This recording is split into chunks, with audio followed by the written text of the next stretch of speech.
mistakes would mean to now look at corporate governance.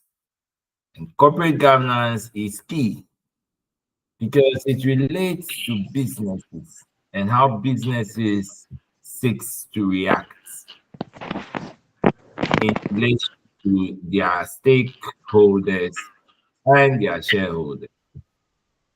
We do not mince words when we say that corporate governance serves as one of the important tools that businesses must concern themselves with. What do we find to be corporate governance? Our objective will be to look at what it is, what corporate governance is generally, some principles underlying it, various issues in corporate governance. We may, at the end of the day, be able to tell whether or not we have what we call good corporate governance, or perhaps every corporate governance is good. We'll look at that as part of our deliberations. So shall we move into the main structure and content of our deliberation? Now, it must be said without a doubt that every business as set out is to make profits, and that it concerns everybody whom we call stakeholders for that business, in its case, to make profit, to do so in a manner that is in accord with not only societal values, but also the ethos of the community, the law, and even often community members themselves. But what is relevant in this discussion is that most times persons who own resources, and you can call them the owners of resources, may not have that time or space to manage the organization.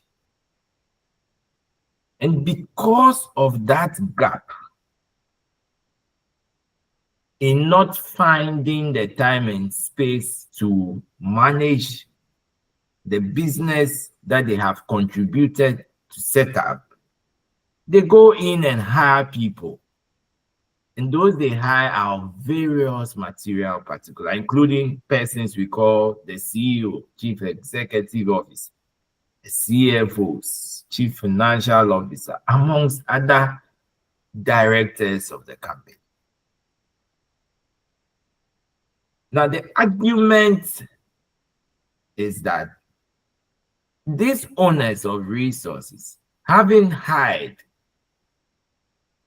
these managers or these persons to manage the organization, are of the view, and quite frankly, that view is supported by facts, that the managers may not act in the best interest of the owners. And because of that shortfall in the managers not acting in the best interest of the owners, we have a system, or managerial scholars have developed a system.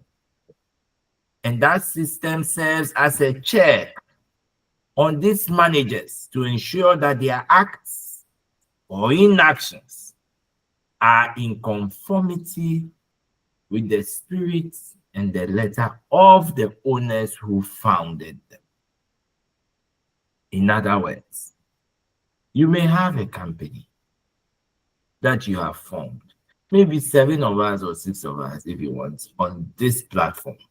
May say, okay, having known ourselves for about a month or less, we've trusted ourselves so much that we pool resources together to set up an enterprise. Call it E Company Limited.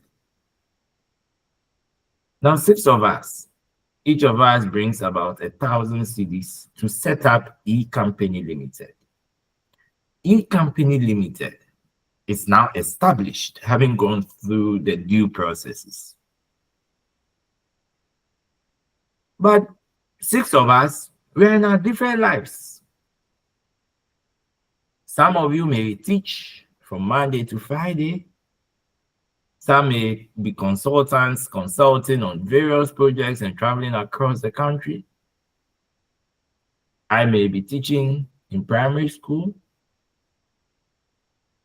And so I do not have the time, and including all 5 of us, or 6 if you want, to carefully manage the E-Company. And so what do we decide? We decide that, notwithstanding the fact that we set up the company, we are going to hire people. So we hire about 10 people of various standing and discipline, but their requirements relevant to the running of the organization, to come to the fore and take hold of the management of the organization. Now, these 10, this group of 10, you may call them employees of any order or directors. Now, these 10, a buffet of directors and employees, we hire them. We take them through some conversations and we tell them, look, we want E-Company Limited to be run in a manner that suits us, the 6 of us. Okay, they say, all right, as it pleases you, we'll go ahead and run the organization. The reality that managerial scholars have noticed in this transaction is that it is highly likely, or it is not unlikely, to have these 10 buffet of persons, directors and employees alike, to act in a way that will sabotage the spirit of the formation of E-Company by 6 of us. And that, without a doubt, would mean that as we are seated and going around our duties, some teaching, some consulting, this 10 group of persons can run the company down into a ditch. In other words, they may act in a way that is inconsistent with our initial goals or setup. And having done so by the 10 of them, we may not know, only to realize that one morning they have siphoned funds, they have embezzled resources, and in some cases have run out of the jurisdiction of our country. And before long, we are paraded on TV that we have stolen people's money under the facade of building a company, E-Company. But it was not us, because in the meantime, 6 of us were going about our duties. What we did was to take ownership of a company, establish the same, and hire 10 employees of different standing, but relevant to the organization, to come and act in our stead as employees or managers. But they have failed us. But final responsibility will be placed at our doorstep, because obviously the buck stops with us. So because of this problem, and we call this whole quagmire an agency problem, within the perspective that we as owners and now principals have hired 10 people as employees or directors who are in themselves agents. But they have created a problem for us. And the problem is that they have acted inconsistent with our initial setup orientation and have plunged us into huge debts. The question is, if this is the likely outcome of hiring people to do your job for you, largely because you do not have the space and the time, how do we solve this? And indeed, that called for what's called corporate governance. So what it means is that there must be a concept, an overarching mechanism that is going to check the actions and inactions of these employees or directors, so to speak, so that in any event and on any day, because of the presence of corporate governance, they are able to check their steps to the extent that they do not falter, so that in the interim or even in the short to long term, they are being watched. Like in instances when you go to some hospitality industries and their companies, I mean hotels and the rest, you see CCTV cameras. And now it's a common thing when you walk on the streets of Accra. You see CCTV cameras, even in banking halls and some enterprises, even here in UCC, there are CCTV cameras, advantage points. So corporate governance now sheds the light on everything you do, but unlike the CCTV camera that can just watch you without culpability, as for a CCTV camera, when you are doing something bad, it is just watching you. It cannot come and say, look, let's go to the police station, or you're acting wrong or you're acting right. It is just watching you. Corporate governance would watch you, but has also inbuilt mechanisms to ensure that you are disciplined.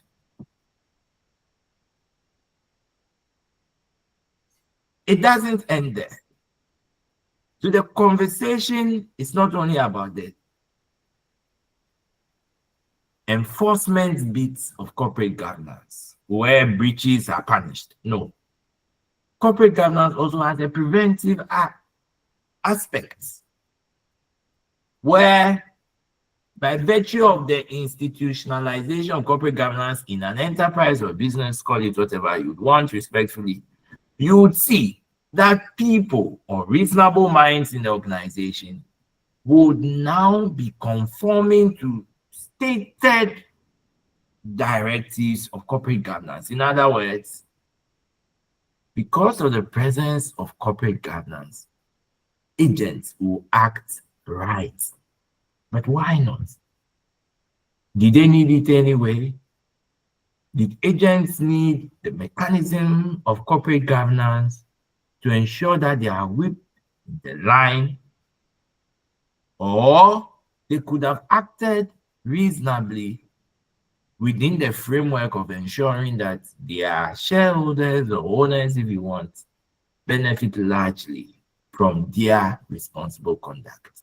It's neither here nor there. It's something we look at in theories. But what we ought to know is that corporate governance becomes an effective tool to check that agency problem that would have developed.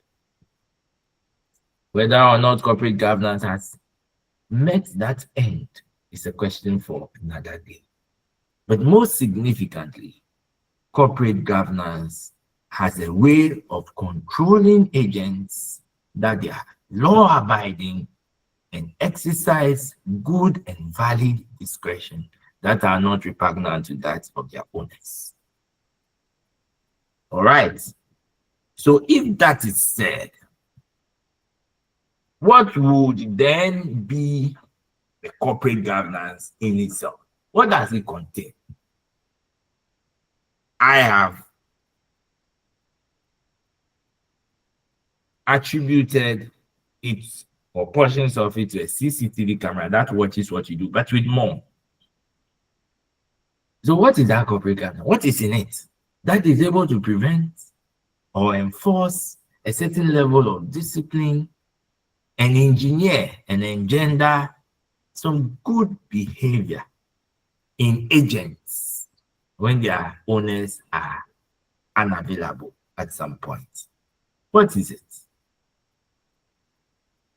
The understanding we get from Milton Friedman, and I quote, that corporate governance is to conduct the business in accordance with the owners or shareholders' desire, which generally will be to make as much money as possible while confronting the basic rules of society embodied in law and local custom. That's brilliant. I'll take Milton Friedman's view again. Then we see how best we can understand it.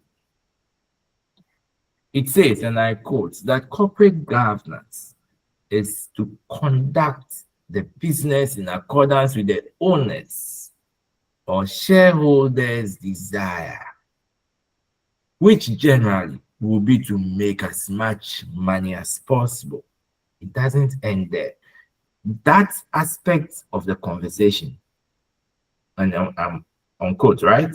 That aspect of the conversation tells us that the main reason businesses are established is to meet the bottom line. In other words, to make profits. And any accountant worth his salt would know that once a business is established, the overarching aim of that business is to make profits and pay dividend to shareholders. So Milton Friedman is right in his view when he says that corporate governance means conducting the business in accordance to the owners or shareholders' desire, which generally will be to make as much money as possible. But he doesn't end there. Because should he have ended the conversation there, it would mean that the conduct of the business to make money could be done by hook or crook. But that cannot be the case in a country or a system or a community where there are laws and societal norms, amongst other things that are binding. And so he continues, and I now read the phrase in whole, that corporate governance, and I quote with great respect, is to conduct the business in accordance with the owners or shareholders' desire, which generally will be to make as much money as possible, while, and this is where it becomes important, whilst confronting the basic rules of society embodied in law and local custom. It therefore means that the whole idea of corporate governance is to ensure that businesses are conducted by some other persons in accordance with the desires of the shareholders to meet the bottom line. But beyond that, and inclusive of that, is ability to adhere to rules that are embodied in law and local custom. So if that be the case, if that really be the case, my question to you now would be, why doesn't the mechanism of corporate governance end at just making profits, checking that employees work in a manner that meets the desires of the owners, but now has to extend to ensuring that that organization meets the tenets of law and local custom? Why do you think it's important? Why do you think that owners can put in corporate governance measures not only to ensure that employees work in their favor, but more so for such a company to abide by rules as it relates to societal norms and values as embodied in the society? What is your view? Anyone at all?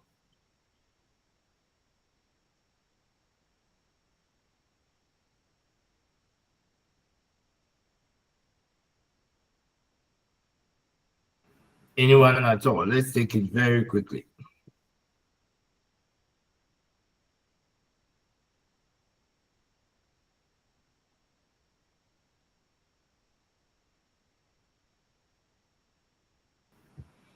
Anyone at all? come in, unmute, and speak.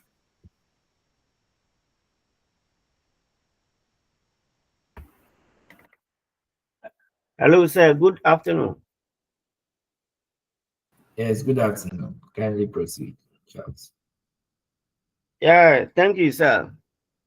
When you have a company or corporation in a country, your role is not to make or think of what you are going to get as a revenue, but also where your business is established. We have to consider the people and the environment welfare, because your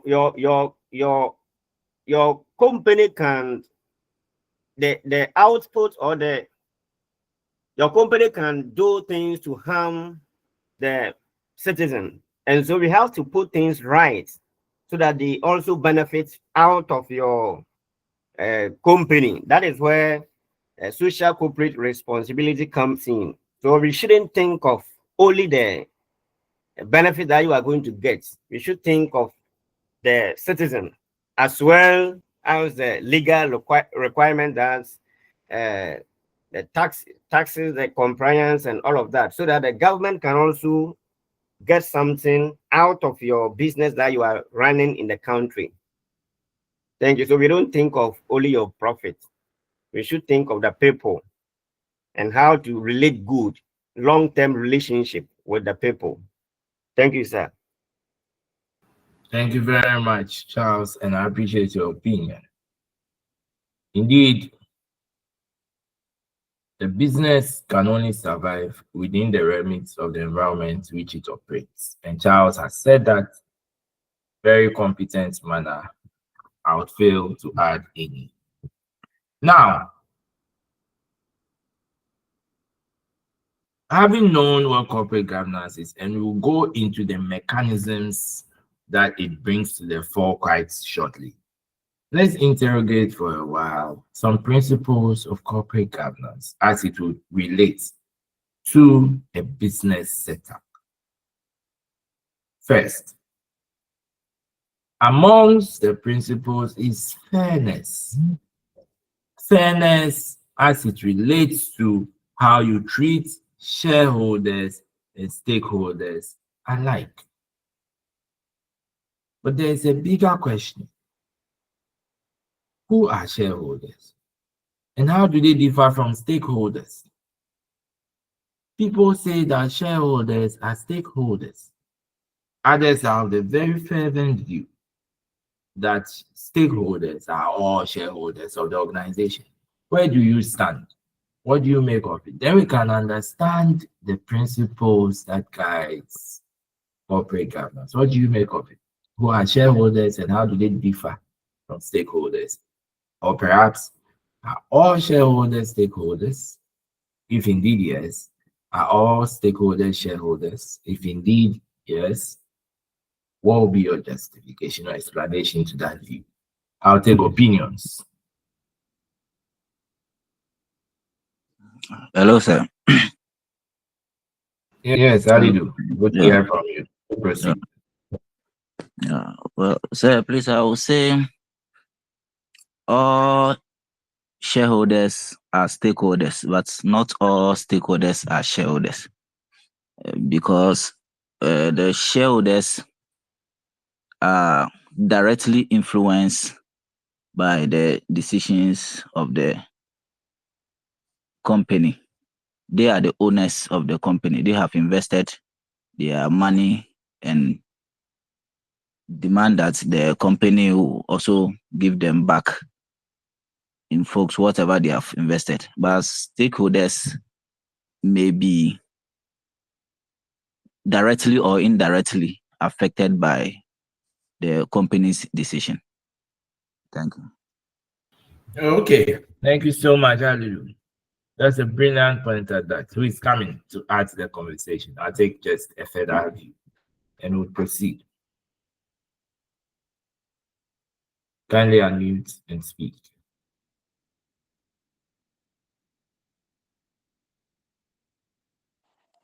Lawyer, Yes. Just as he said, stakeholders, they are a bit broader than shareholders. The stakeholders, according to our previous lectures that we have had, where we looked at the stakeholders and the shareholders, we can say that stakeholders, they are a bit broader in terms of the internal and external stakeholders. With the internal, we can talk of the employees. External, we can talk of government agencies and all that. So yes, stakeholders and shareholders, they are not the same. Stakeholders are broader, while shareholders, they contribute financially to the business. Great. That's a great source of an answer, and I take it as mine. So, especially Halidu and Gomez's view are that which is consistent with the views that I hold.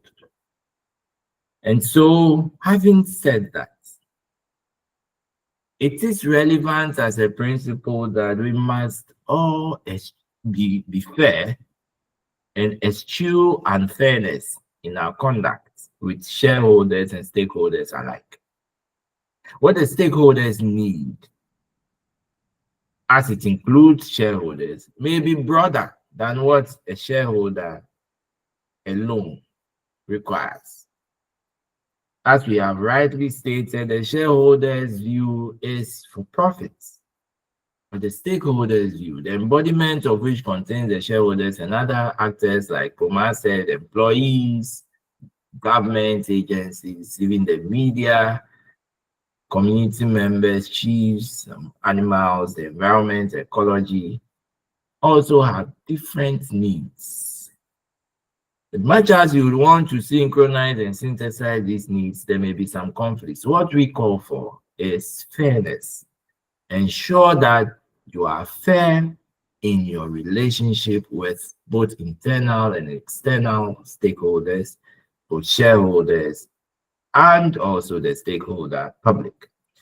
Now, this is crucial because should you be unfair, or should there be suggestions of your unfairness to these categories of persons, they may end up damaging your goodwill by reporting on things or mishappenings that may go against you, the organization. So, a tenet of corporate governance is to ensure fairness and eschew any act of unfairness. Indeed, transparency.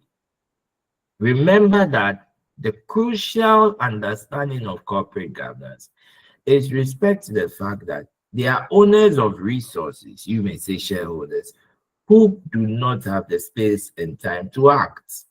They are therefore in their stead have their work being done by people they have hired for good reason. Now, having hired these persons, the literature suggests that they may act contrary, and therefore craving or clamoring the need for corporate governance. Now, having done so, transparency becomes a key principle that comes out from these tenets, because indeed, if corporate governance is there to shine the light on what every agent is doing, then insidiously it tells us that transparency becomes the hallmark of corporate governance. We want to see what the agents are doing. We want to see whether their discretion is not tempestuous. Their discretion should be such as would favor shareholders or the broader stakeholders and will not be self-benefiting. Again, accountability. Anyone who is aware of company law would know that at every point in time within the financial year, would have to present reports to show their accountability mechanisms in the year. And in fact, accountants rarely can record the international financial reporting standards and all of that, the international accounting standards, amongst others, to ensure that when you publish your record at the end of the year, we have hired you. So when you publish the outcome, okay, this is how much I spent on producing our market offering. And this is how much has been purchased and indeed sold. These are the number of customers and they are buying my product at this unit price. These are return on assets, our return on investments, our return on equities. Those are accountability measures, and the company law even requires, as it relates to companies, that these reports are published each year. So everyone is or is aware of what the company is doing or not doing. So accountability is key, and fiduciary. Indeed, once there is a principal-agent relationship, it therefore establishes a fiduciary relationship. Anytime you see a principal and an agent, and the agent acts or purports to act in the name and for and on behalf of such a principal, then you should know that there's a fiduciary relationship that has been established. And within that fiduciary relationship is a duty of the agent to act in good faith, to act in a way that is consistent with trust. Because obviously, the agents are in themselves not exercising powers that emanate from them. They are exercising powers for and on behalf of the principal, the owners. And so it lies in their remit to act in good faith, or to act as it accords with trust. That's the fiduciary principle. So while they act in bad faith, then they have breached the fiduciary principle. Indeed, when it comes to Ghana,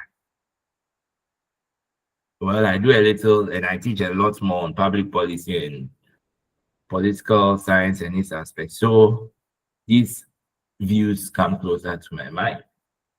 When you look at the public space, may I ask you, who are the owners of the resources of Ghana? Let's say gold. Gold. Who owns gold in Ghana? Who are the owners of gold? The gold underneath our land in Ghana. Or say oil. Who owns it? Anyone at all? Who are the owners and who are the agents? Or who are the principals and who are the owners? Perhaps I should say who are the principals and owners and who are the agents or managers. Let me hear you.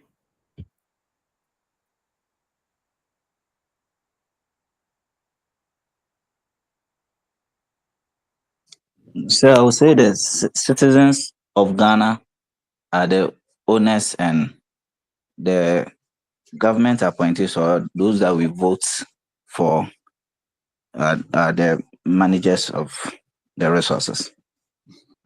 Wow, that's a good attempt. Is the president part of the managers or the owners? The number one manager. Okay, that's fair.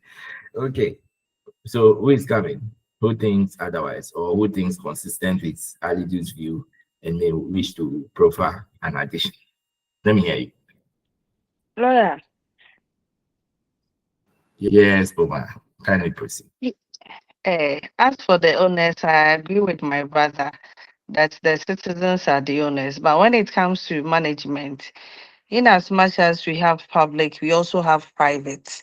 So the managers can be either public companies or private companies. Okay, most grateful, Puma. So within the context of that, yes, when that private company is undertaking a public duty, that could also be the case. So look, so thank you, Puma and Alidu. The important question is, having identified that you and I, the good 7 of us on this platform, have employed the president and his allies, and indeed some private persons, as Puma would make us understand, to work for and on our behalf as principals. We have used or lived through for about 33 years our current constitution. For 33 years, if you look at where Ghana is heading towards, does it appear to you that the agents are acting in a bona fide interest of us, the principals? In other words, does it occur to you that having spent 33 years with the Constitution, 1992 Constitution, that the agents who are exercising the power and on our behalf are doing so with diligence and in trust, that we are so happy about them. Have they breached their fiduciary principle or they have not? Where do you stand? I take a view or two on that, then we proceed.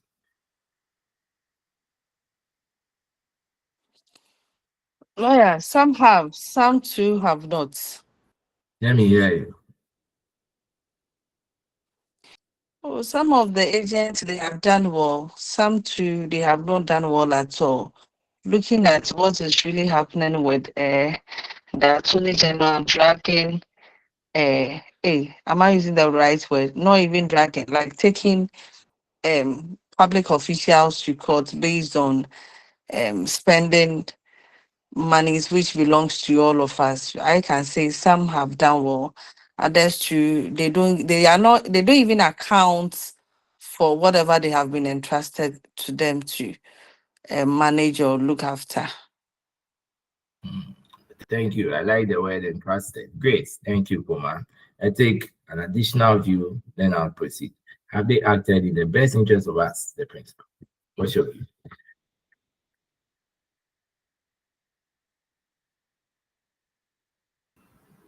I'll take that promptly. What's your view, respectfully?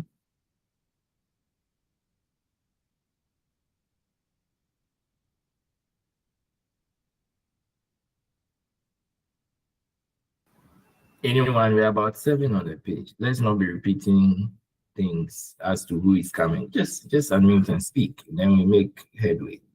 Respectfully.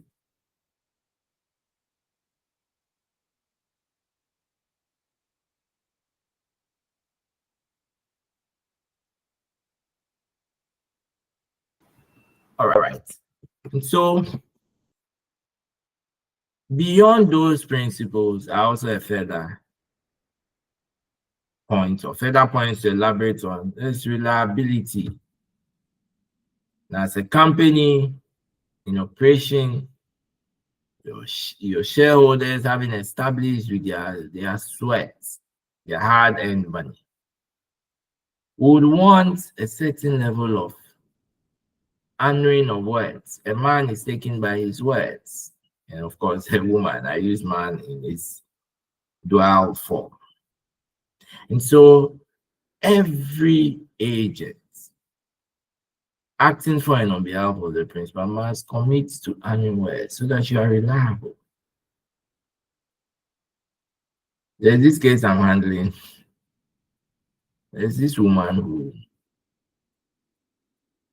wanted to, or at the time, there was a pending graduation. She's finished with a seamstress course and wanted to graduate.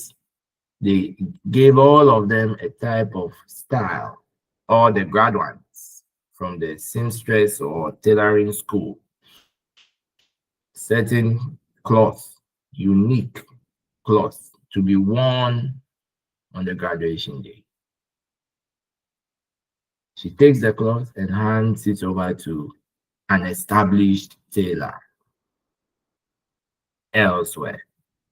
Now the tailor defaults on that to the extent that on the D-day for graduation, she was unable to graduate because she didn't have the prescribed attire. So of course, they have hired us to sue the tailor. The tailor will be in big trouble because of this wrong, unreliable nature of the tailor. Once a person speaks, so that's just an anecdote, coming back. Once a person speaks, you must take their words for it. That's a custom that you need to build as literates and also as it relates to corporate governance. So principals are supposed to take their agents' words for it without blemish. That's why when there's a breach of it, it frustrates shareholders, it frustrates stakeholders, and everyone is in a mess. Indeed, you also, in your pursuit of your profit agenda, must be engrossed in the dignity and well-being of people. Dignity as it extends to those who have and those who do not have. In fact, it is a crucial principle in our constitution that everyone requires that dignity. And this is not a law class. I would have spoken at length as to why I disagree with the Attorney General's view on just banditing people with press conferences mentioning names on facts that have been not proven. But I'll leave it at that. This is not a law class. The principle of dignity applies to all manner of persons. And so, in your quest to promote profit, you ought to respect everyone within the segment, be they shareholders or stakeholders. Again, propriety. You must protect the interest of shareholders because at the end of the day, they provide for the organization financially. You cannot, in pursuit of your profit, go copying other products and services and all as though your work is just about copying. You need to ensure that you are authentic in the pursuit of your profits and your products, that you do not place the organization into deep troubling waters.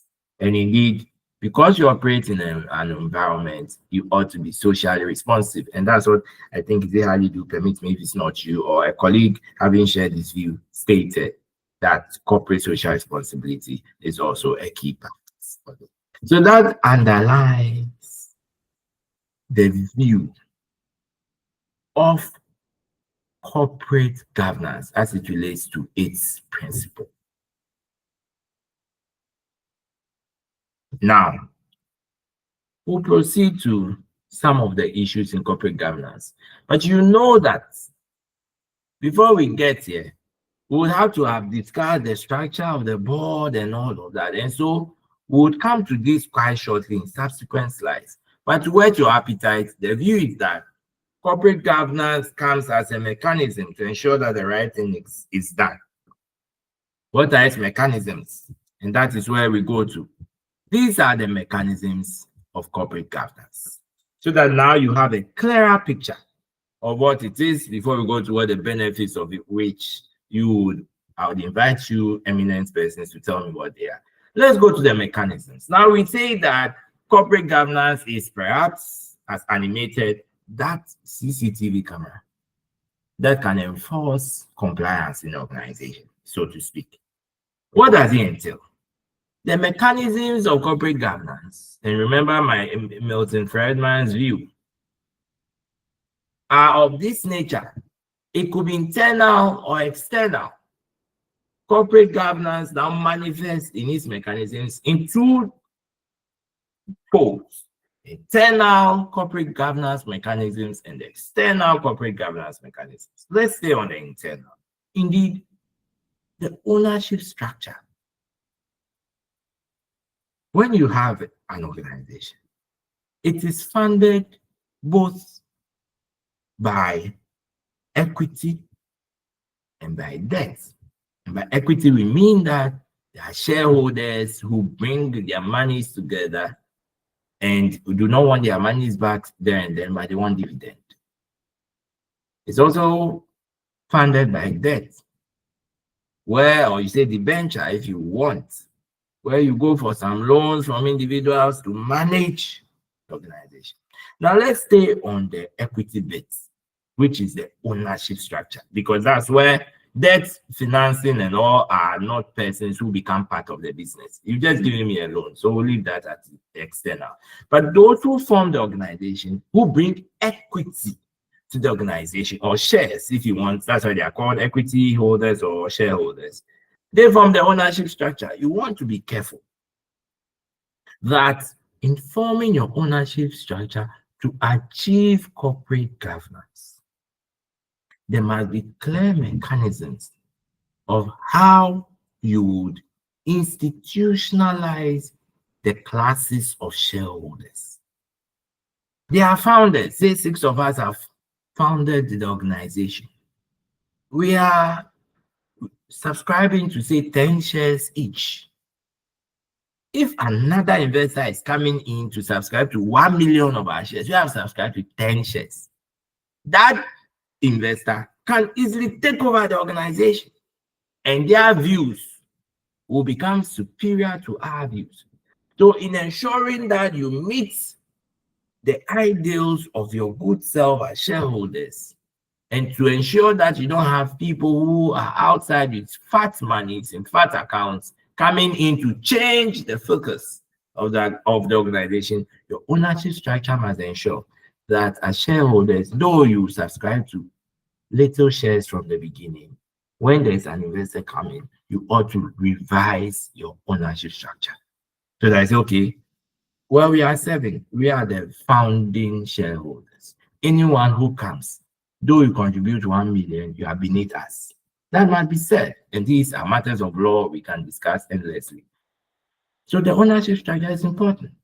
We've also learned quite clearly that the founding member or the founders of an organization also permeates into the ethics of that organization. That if you have a criminal who prosecutes his criminality in any venture he engages in, then when he sets up a company, you can only call a spade, because an apple does not fall far from the tree. So once a criminal sets up an enterprise and seeks to prosecute it in criminality, that whole enterprise will be criminal in nature. So if that person is a shareholder, you can know that the whole organization will be riddled with criminality.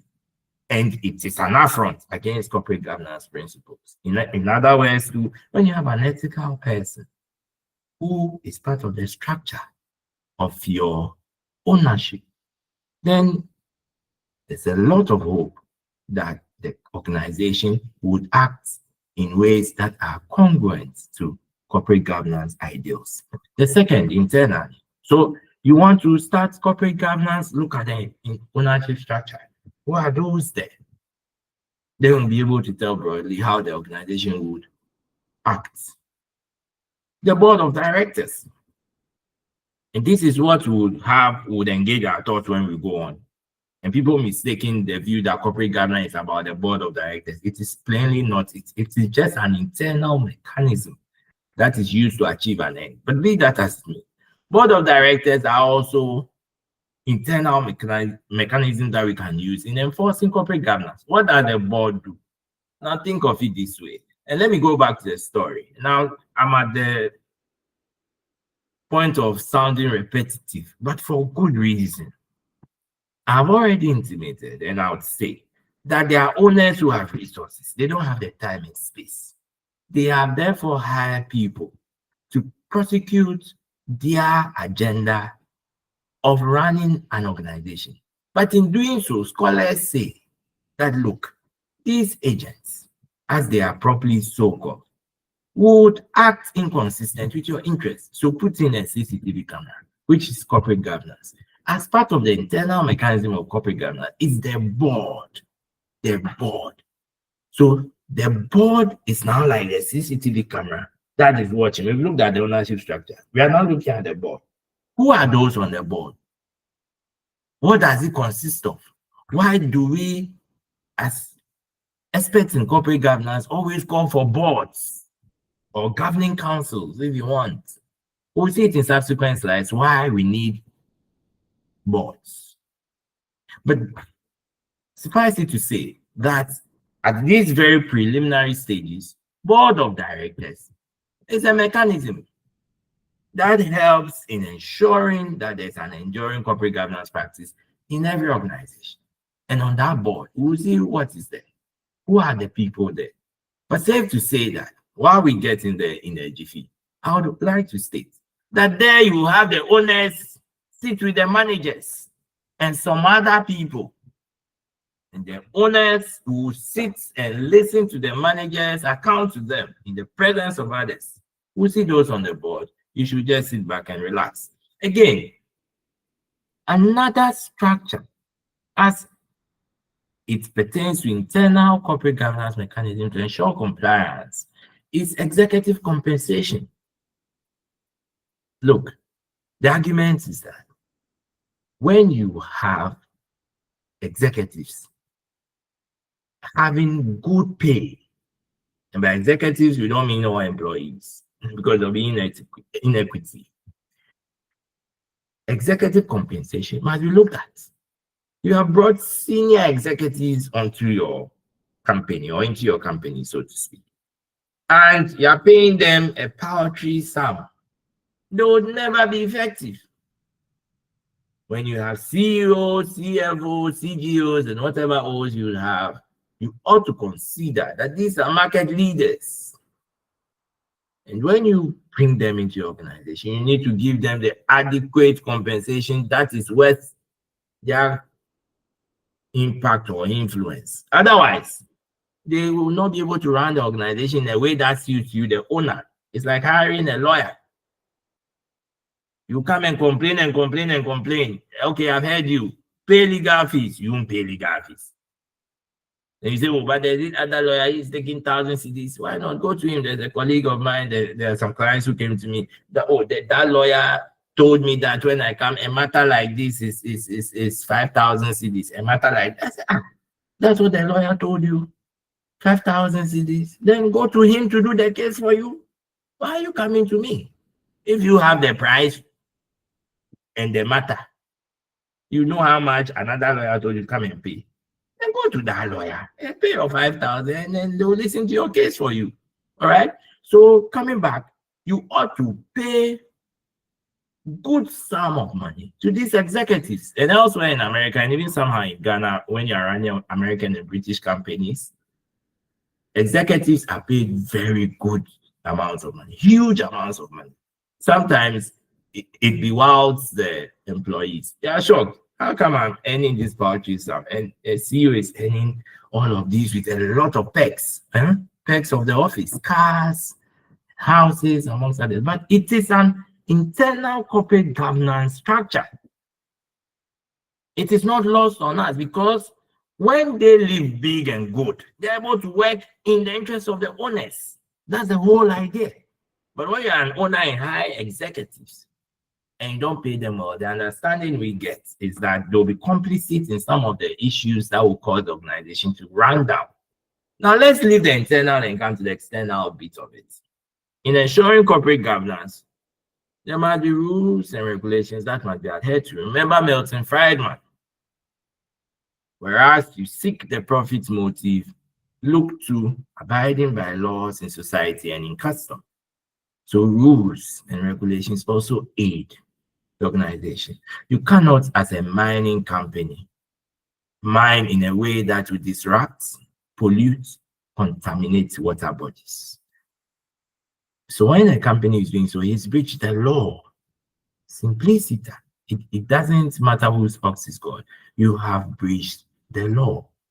So rules and regulations serves as inhibitions to a good conduct, as opposed to places where it's a free for all, a carte blanche, you can do anything you want. But the rules and regulations serve as a good check when it comes to corporate governance. Indeed, competitive markets. You are in the oil and gas company and you are selling fuel which is diluted and contaminated. Okay, let me buy your fuel from a pump station or a fuel pump station once, and I see that it's just filled with water and all, or my engine gets damaged. I'm off to the next competitor. People have argued that the reason why ECG is so autonomous and therefore can just bring out the communique, like recently, we are going to switch off the light from 7 a.m. to 7 p.m. and they do so. It's because there is no alternative in the market. When you don't have competitive markets, corporate governance is very difficult to meet because competition would make your employees and your executives more forceful to ensure that they don't break ranks and lift the image of the organization. But if there's no competition, whether they work or they do not work, they are paid their salaries and all of that. It limits the view of corporate governance. And again, societal and cultural values. A good state like Ghana, which is moral in its society, would need the organization to also respect its local customs. And that Milton Friedman spoke about. And finally, debt financing. Remember that even if you have all the monies in the world, the investor advice 101 is that fund some of your projects with debt. Even if you are the richest man, go and borrow and come and do some projects. Because debt financing has a way of ensuring that you are compliant with laws. Because if I use my money to start a business, even if the business is failing, I may think, oh, okay, well, or if I hire my sister, I've used my money, so I can equally say, okay, my sister, let's come and run it for me while I'm teaching. I could equally say that because it's my money after all. She comes and runs the company into a ditch. Yes, I'll suffer financially, but there's no credit on my neck. But what happens to debt financing as a good source of ensuring corporate governance is that you have creditors on your neck. So you cannot afford to fail. They'll call you each morning. Charlie, it's 2 months to time. I hope that you're processing our monies to pay back. When you don't pay back, they can even take suits against you and damage your reputation. So debt financing is also a way of keeping the organization on its toes. Now, having said that, the good about all these corporate governance mechanisms is that it allows for owners to now set up organizations and, in quotes, go to sleep. Because now there's a formidable structure in the nature of internal and external structures that will promote the ends of ensuring that the agent does not act in a way that is repugnant to the desires of the owners. But the agent will always be truthful to the facts, exercise good discretion, and also act in a way that will promote not only the profit motive of the shareholders, but other interests as it relates to laws in society, the environment, ecology, amongst others. This is where we end our conversation on the first part. Any question? Any questions or comments or additions? Anyone at all?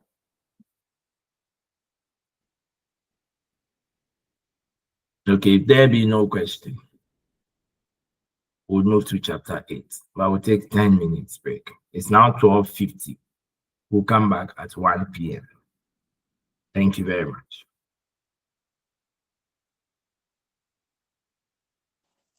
Lawyer, Yes, Oma.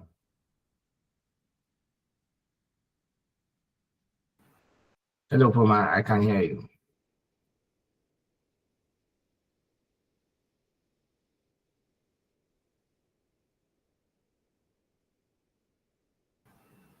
Hello, Poma. Are you speaking so that we go on our break?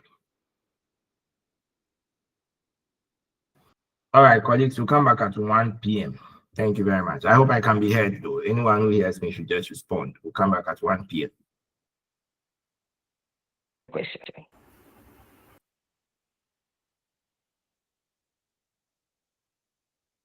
Lawyer, please, let's go on the break. The network is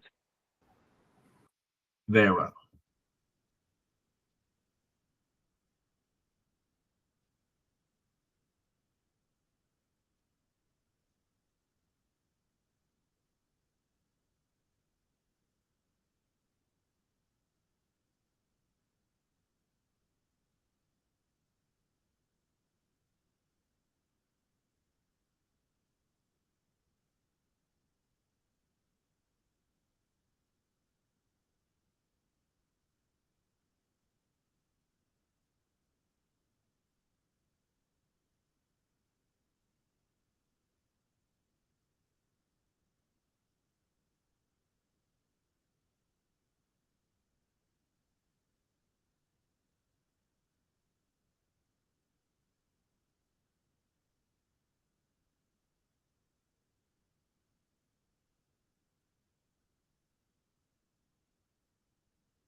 All right. Welcome back, colleagues. I hope I can be heard.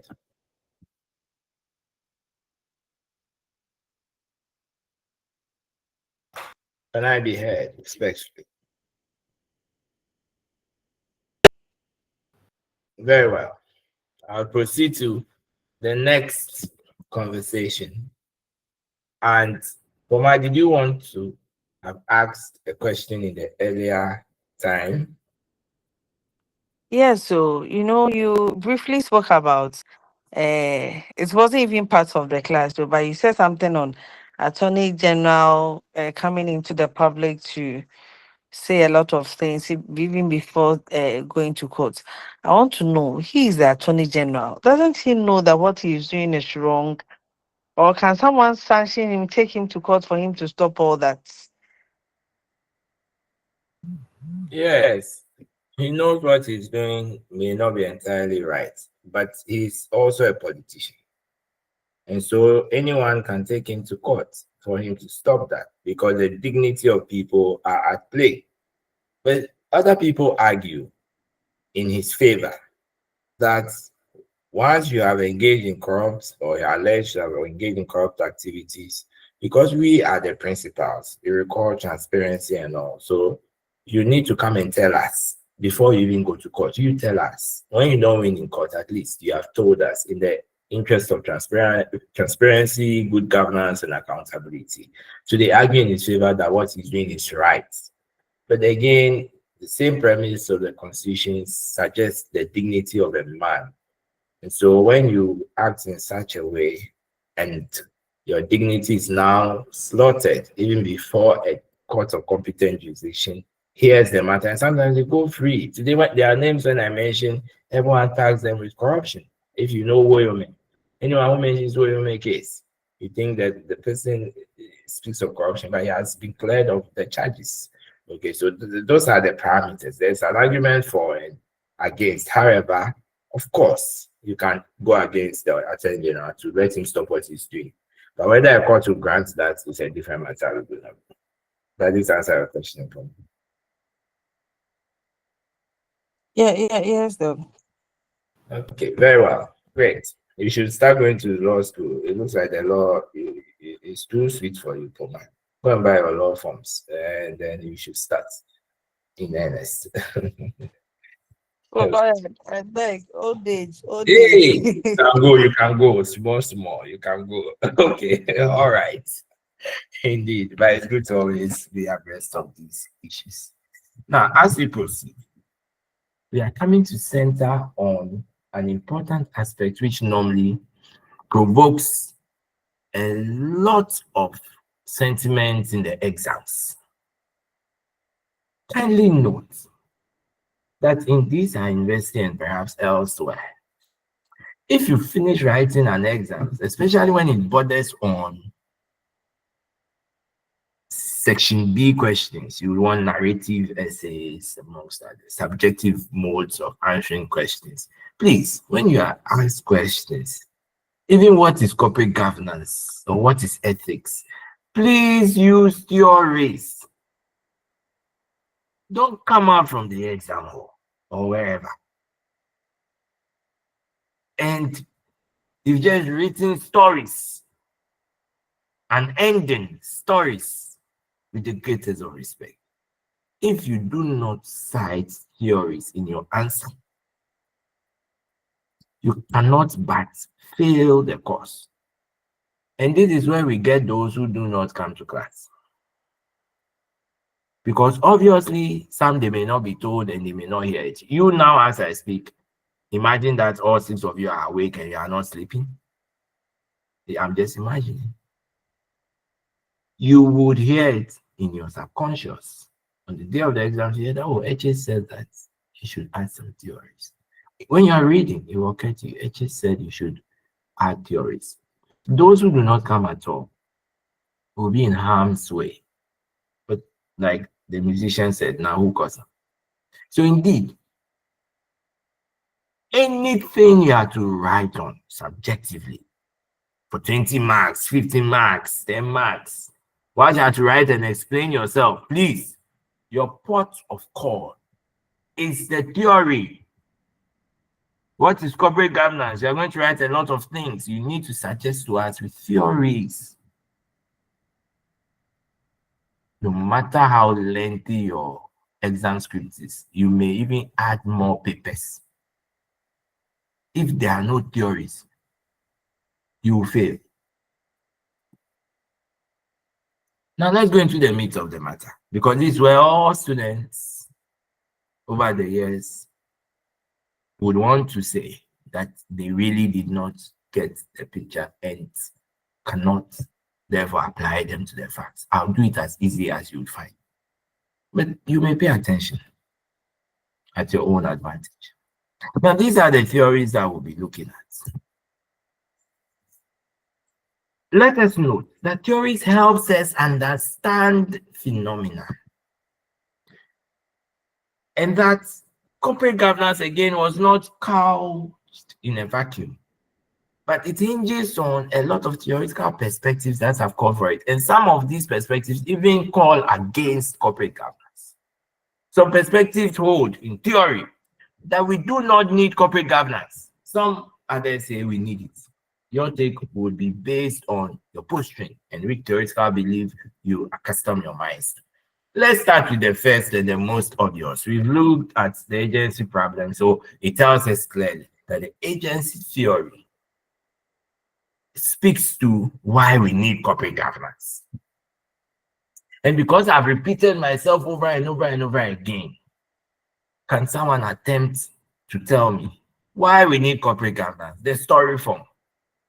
Because it's the same thing that the agency theory speaks about. Why do you think we need corporate governance? I've been saying some story ad nauseum. Agency theory is the premise of that story.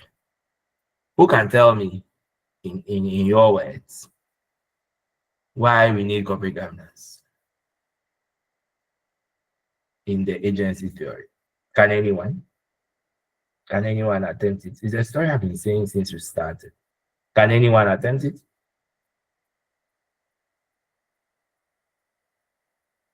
Anyone at all? No one?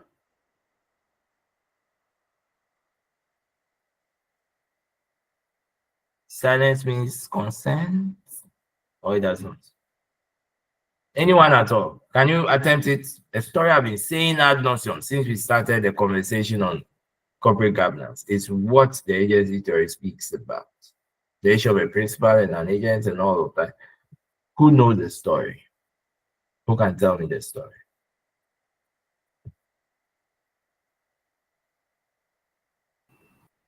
Yes, anyone? Oh, is it that we're not listening? You were listening, but saying the story verbatim will be a problem.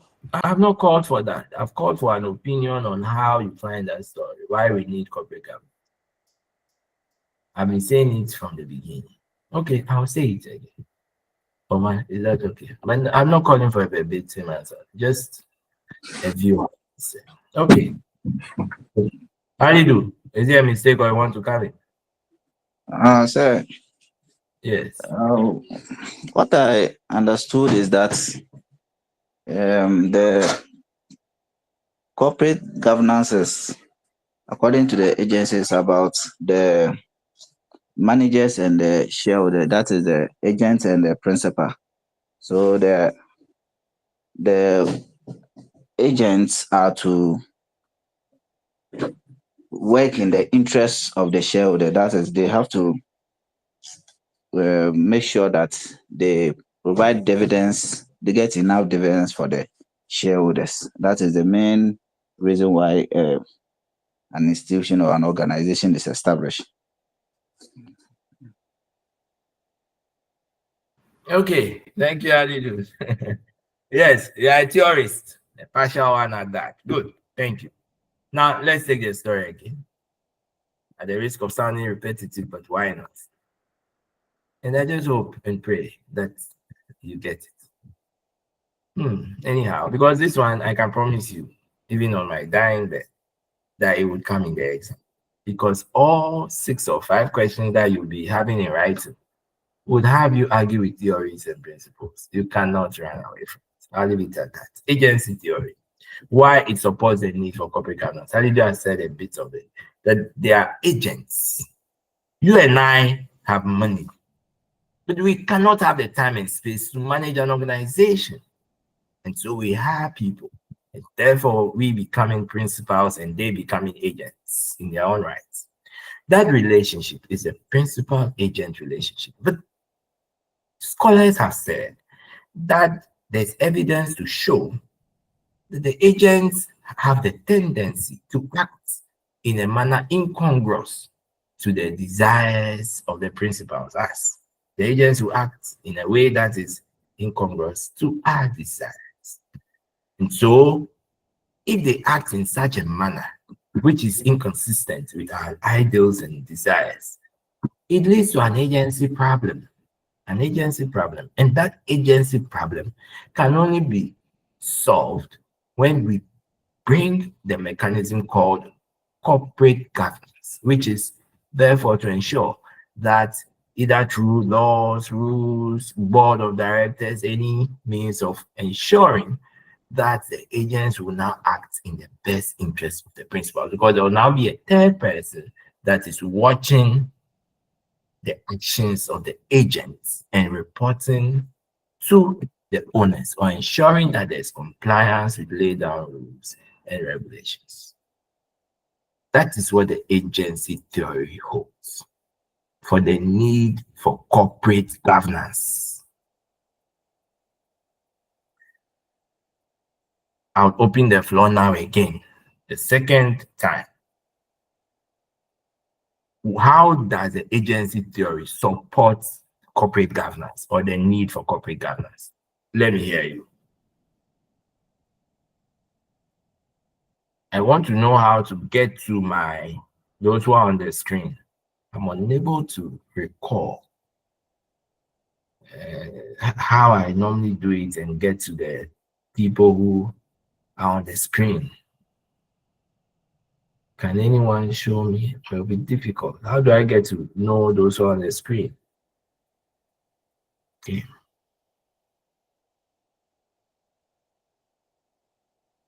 It looks like it's a failed attempt. I cannot find those on the screen. Okay, so we'll leave it at those who say it's optional. With that. Okay, please proceed. Who can argue why the agency theory supports corporate governance? Let me hear you.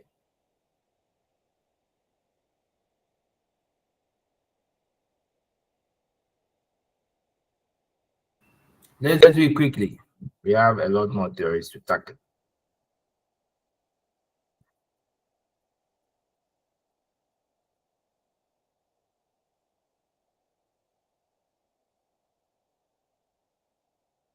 So is it that I don't get it? May I repeat it, or you are reluctant to speak?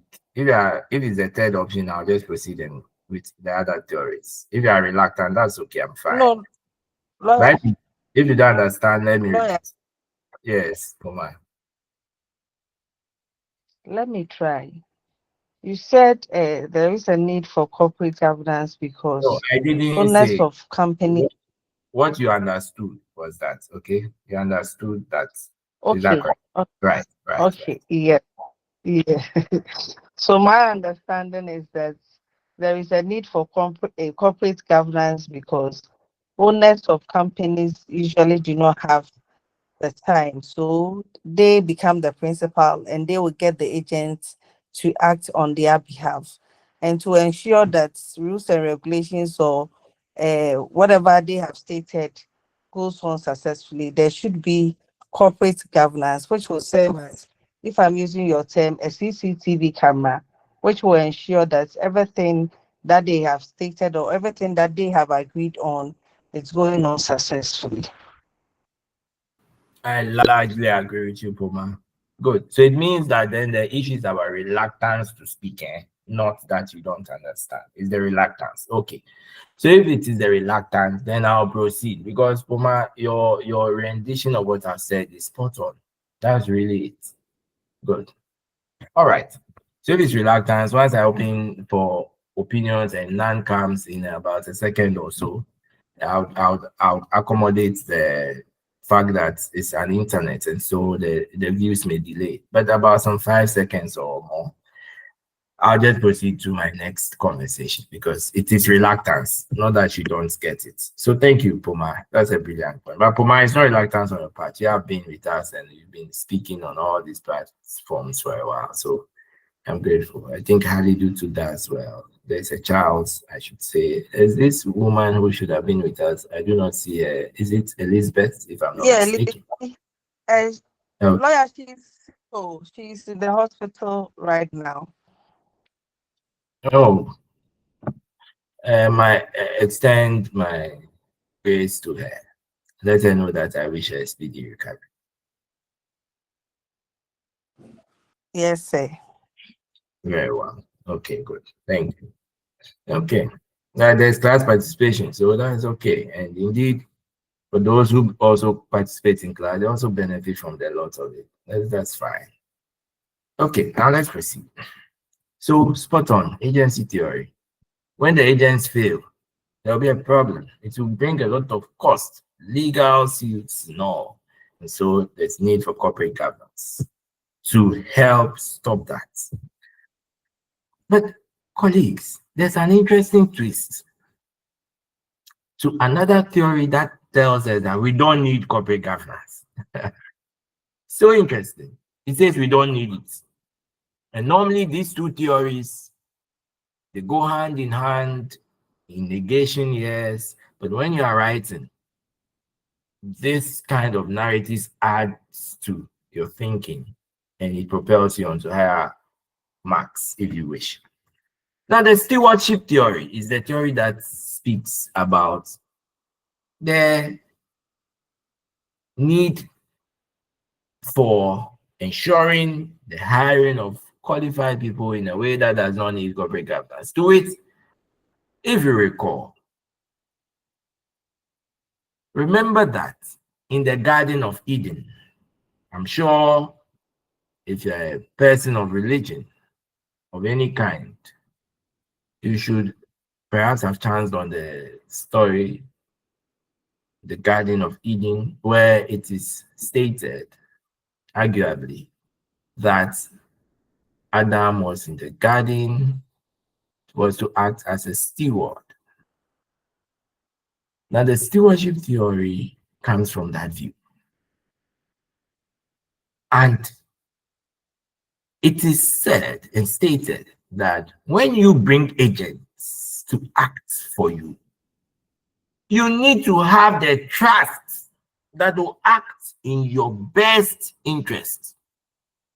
And so there is no need for any other body, rule, or norm that will come to oversee the work they do. Hire them because they are competent, hire them because they are good, and have the trust that as stewards, they will act in your best interest. So there is no need whatsoever for corporate governance. That's the theory, the stewardship theory. So to the extent that once these are stewards, the view is that their works will align with their master's views and desires. And so there can be no way under which they would breach such an interest or act in a way that is repulsive to the principal. In other words, if you hire good people, they'll do good. So focus on the hiring of the stewards, properly so-called, and you can go to sleep, they'll act in your best interests. I'm done with the stewardship theory. That's what the theory states, that we don't need corporate governance. Who understands what I'm saying and juxtaposing it with the agency theory? Is there a deviation? Anyone, please unmute and speak. Stewardship and agency theory, where lies the dichotomy?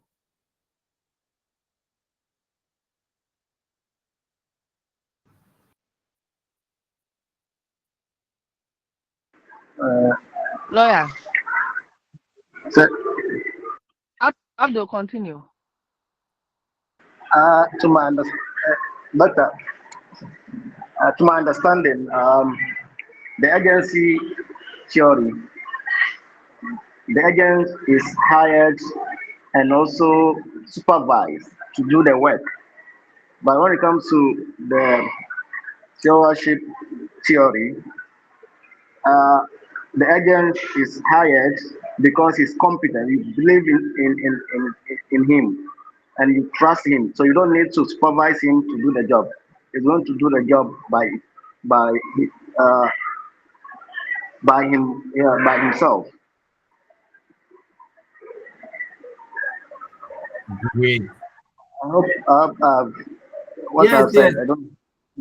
yes, perfect. You may mute. Okay. What Abdul has said is a clear and consistent narrative of what I've been seeking to say. Good job, Abdul. Poma, I wanted to add, or anyone? No, no, no, no. He has said it all. Yes, thank you. Now, I agree with you on that score. So, in your argument, when you're asked to define corporate governance, which you will not be asked anyway, where there's a scenario, there's a man who has worked to you that, look, they've now brought board of directors in my company. Anything I do, they question it. Why should that be the case? I'm a man, I'm a doctor, I'm a lawyer. I have 10 years in practice, I have 30 years in practice. I've been a lecturer, I've been a teacher for 15 years. Why should they bring a board to come over and see what I'm doing? Do they think that I am a thief? Do they think I'm ill competent? Then the scenario asks, as a corporate governance expert, advise your clients. These are some of the juxtapositions you'll be doing. That, okay, as it relates to the agency theory, you find the need for corporate. As it relates to stewardship theory, where do you draw the line? These are the arguments that we want in the exam and elsewhere. Anything short of that, I'm not sure you see the kingdom of heaven. Anyway, another theory you have to look at is the stakeholder theory. The stakeholder theory. The stakeholder theory.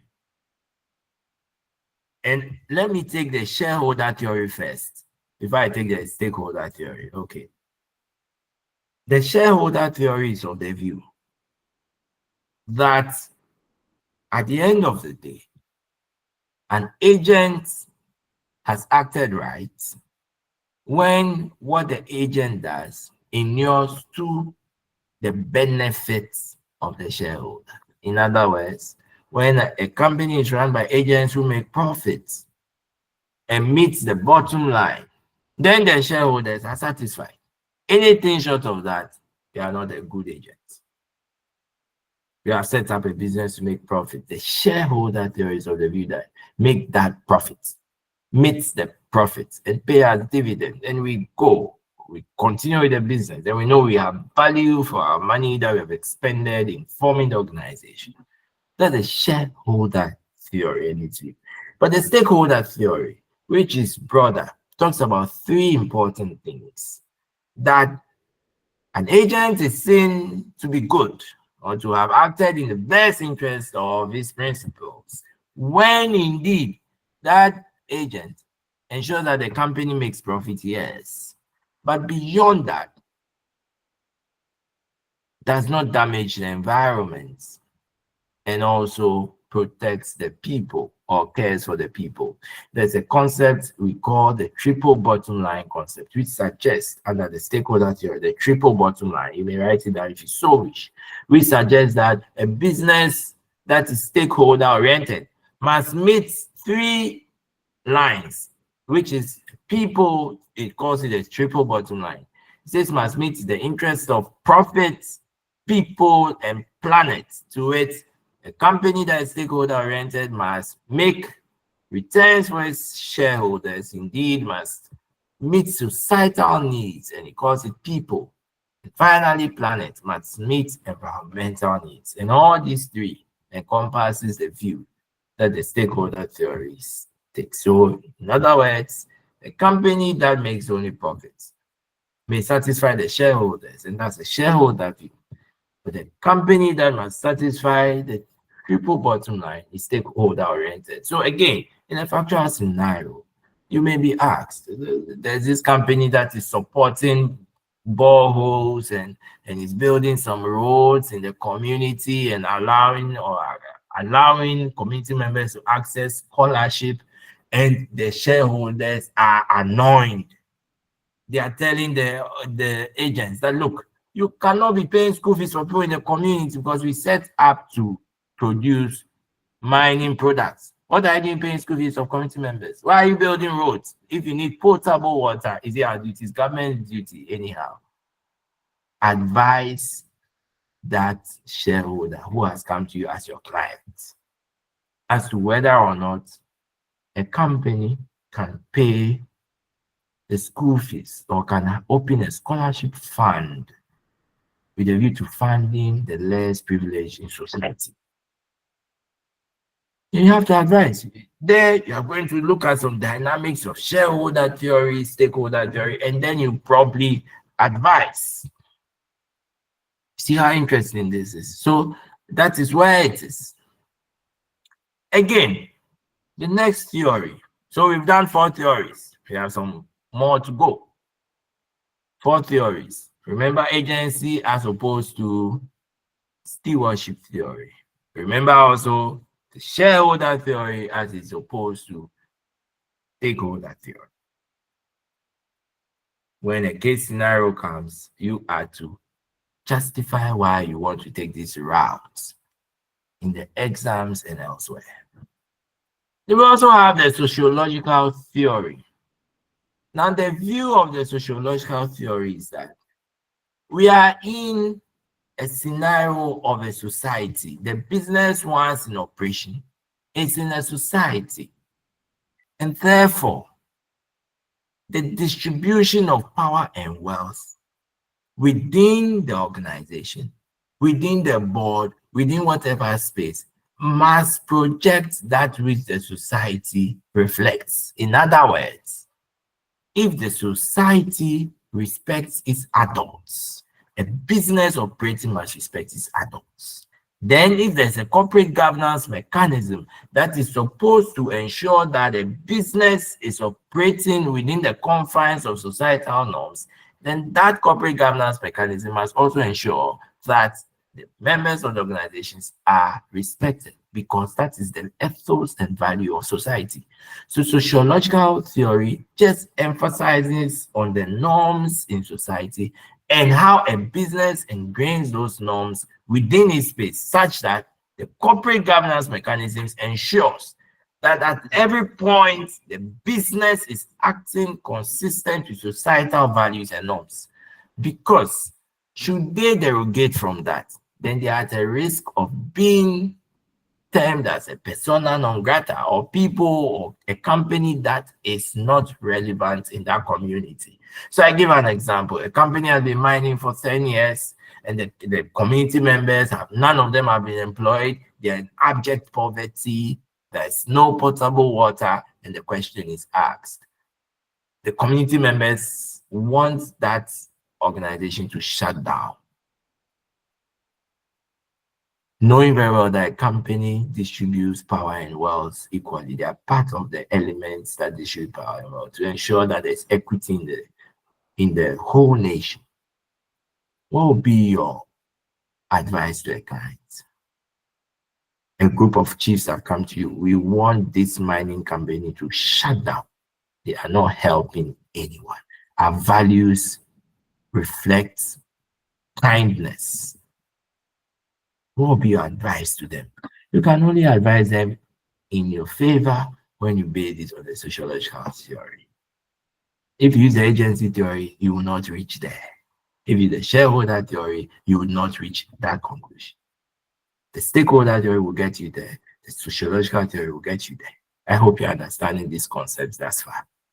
Okay. Again, the next theory is the resource dependency theory.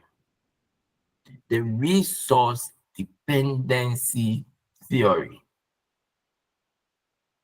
Remember that corporate governance operates with a view that the owners who have the resource are unable to manage, to get the time and the space to manage it. So they are brought in people to act on their behalf. The point here, critically, is that where you draw your resource from also affects the kind of corporate governance that you'll be practicing.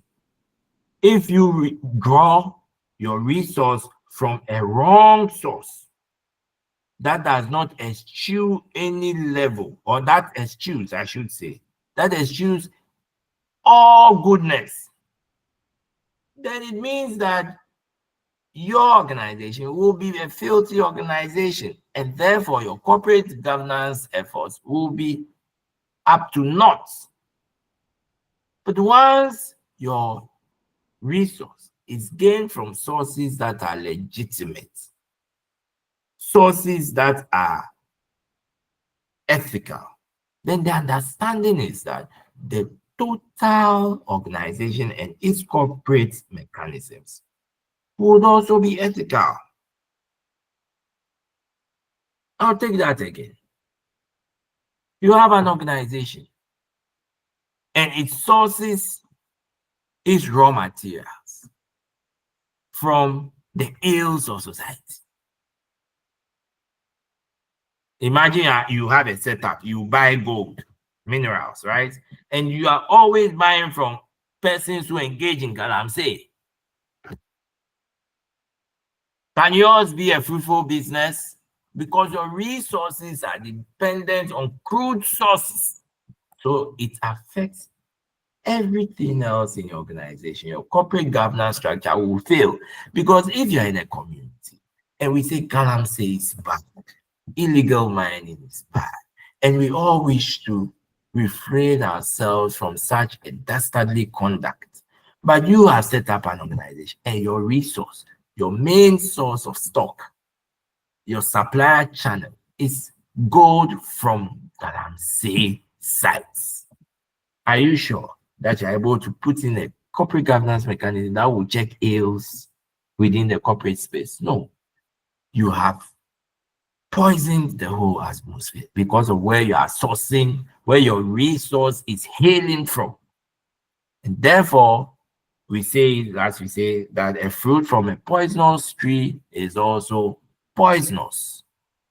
So once you're plucking your fruit from galamsey pits, it translates into the fact that the company itself is unethical, and therefore any corporate governance structure that will be brought in is already filthy and therefore cannot achieve much than is expected.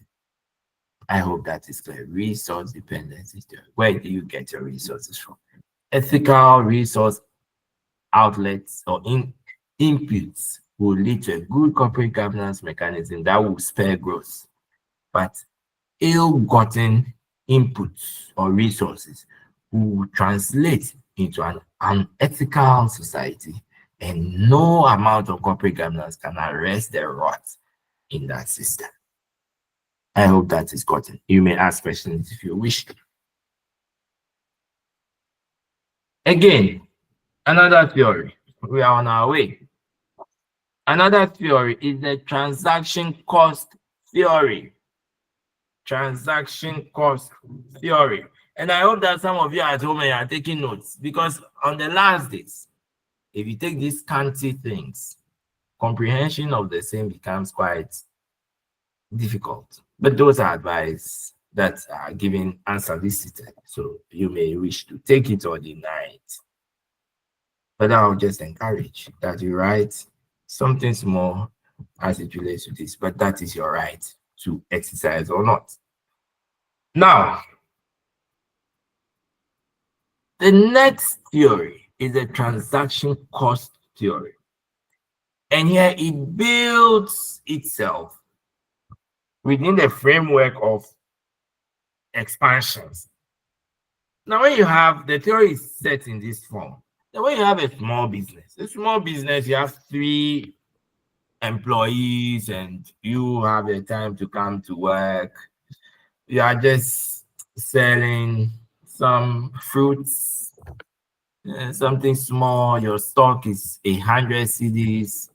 your return on sales is say 150 CDs, you need a board. Anyone should answer me. Do you need a board or do you need a corporate governance mechanism that is so huge? Do you need any? You are churning out 150 CDs at the end of the month. Do you need it? No, no, no. No, it's so populated. You may not really need it. But when the business is expanding, when you set up a business and you think that, oh no, this business is going to expand. I want to open in Takrady. I want to open in Tamale. I want to open in Sunyani. I'll go to Ho. I'll proceed to Keta. I'll move to Teshimami. And then I don't end there. I wish to also go to Nigeria to enjoy from economies or say, okay, I know that my product, the packaging from China is very cheap. So I'll open a packaging outlet.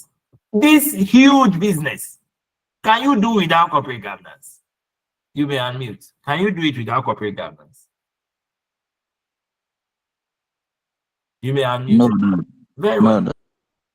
Very well. Because your business is now big and widespread. And so the earlier you put in the justifiable mechanisms, the better. That is what the transaction cost theory speaks of.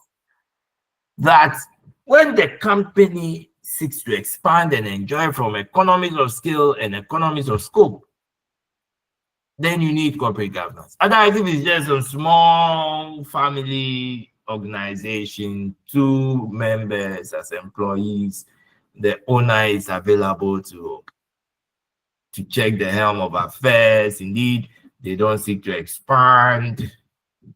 You don't need corporate governance. And these are the factual scenarios that may bother you in the exam. And you have to synthesize all these theories and no. This 2-member organization may not need corporate governance. But I cannot just say it in story form. You need to base it on a theory. But indeed, there can be an organization where there are only 2 members.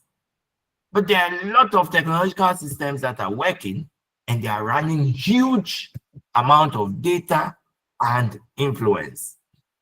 So it's not just about the numbers, it's about the scope and scale of the operations that the owner or founder wishes to take. If you know you would go in all out, you need corporate governance. If you know it's just some small business or retirement, you want to use it for that business, the earlier you just leave corporate governance, manage it yourself, the better for you. That is transaction cost theory. We have the moral hazard theory.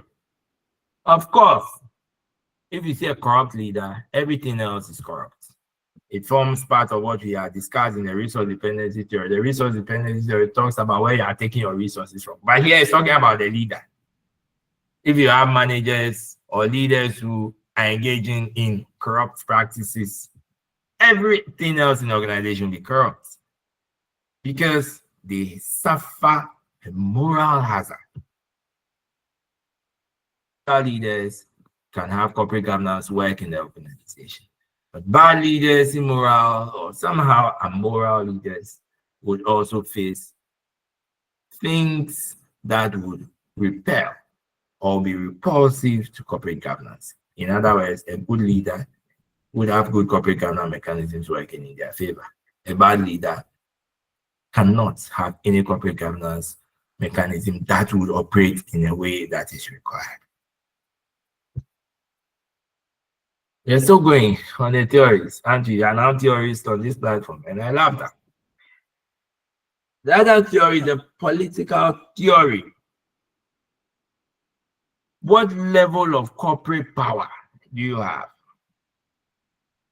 And how often does political actors have control over your business? If you're a company that starts off with a lot of partisanship, entering into your space, before you set up, you've gone to bribe a minister, you've given whoever it is who is politically connected some envelopes. You start and you don't start on the wrong foot. Sorry, you start on the wrong foot, I should say. Everything else is a mess. There's a lot of political influence. Look, the least said the better. Even when putting corporate governance to ensure the right thing, your company will collapse. I give quick examples. When in this country, when banks were set up, and some of the banks were set up by politically aligned people. When the next party came, because of such political alignment, they targeted and closed them down. It didn't matter whether I had good corporate governance or not. I've read a report which I vehemently disagree with, that the collapse of the banks was only because of corporate governance issues. As a corporate governance person, I disagree as much. I think that corporate governance issues were a part of it. But if you put in a corporate governance measure, even for persons who are politically exposed, you would have their opponents coming to attack, I should say, the organization. So it's not about whether or not your corporate governance mechanism works. It's about the political predisposition of your enterprise. When you are politically aligned, or the person who starts off the organization is politically exposed, it can be targeted. And when the persons on the politicians on the other side of the aisle come into the picture, they always target you to close it down, whether they're performing well or not. I'll leave that conversation. What is important is that a company should therefore build corporate power to be able to run roughshod or roughshod against politicians. And one company that does that very well is MTN. But indeed, were we not in Ghana when a company was asked to reduce their prices? They went back and forth and all. Did they reduce? I don't know if you watch the news and which company that is. You watch the news and which company is that? A whole minister says reduce your price. They are still dilly-dallying. Which company is that? TV, sir. DSTV. The company is called what? DSTV. Yeah, that's one of the products, but they have a company name. Oh, okay. Is it multi-choice? Yes, sir. Yes, I think so. That's exactly. Very well. Thank you. So multi-choice, and like you rightly also said, DSTV, they have power. They are nations, not only Ghana. So before you come to them and say anything, you ought to be careful. Because if you are a politician and don't have power over the corporate power, you cannot just break them at your whims. But we'll leave it at that. So clearly, these are the theories that you need to always keep in your mind as you write any corporate governance or ethics paper. Ethics, you've gone through the theories: utilitarian, deontology. We've looked at ethical absolutionism, relativism, pluralism. We've looked at a lot of things and principles. We've also today looked at the corporate governance theories and the need for it. We've looked at agency theory, how it is in contradistinction with the stewardship theory. Indeed, we even looked at the shareholder and the stakeholder theory, also at different ends of the rope. We've gone ahead to see that a poisoned tree can only give a poisoned fruit. We looked at the moral hazard theory, the resource dependency theory. We've looked at how you position yourself politically and whether the company has corporate power or just engages in dealings that can be targeted. The political theory. We want to know whether you're a small company or you wish to expand. You want to expand full-scale transaction economies or transaction cost retail. If you want to expand, put in corporate governance measures. Otherwise, if you want to just stay in your corner and do some small business till you are called to the heavens above, you may not require corporate governance. All these are a buffet of theories that make the argument for corporate governance. It's up to you to determine which one you'll be using for which analysis. So I do not expect that you come out of the exam hall speaking elsewhere and say, oh, this is the answer, unless they are objective questions, and there'll be one answer. But in these matters, depending on your theory, you can say that, look, the person was right or wrong. Depending on the theories that you require, you can say corporate governance was needed in here to solve the problem. Others may come out and say, I don't think corporate governance was needed. You cannot come out and be infighting that, oh, it is this. You cannot know the answer. Just make your arguments, present it forcefully with theories, and you are good to go. This ends the second part. Any questions or comments?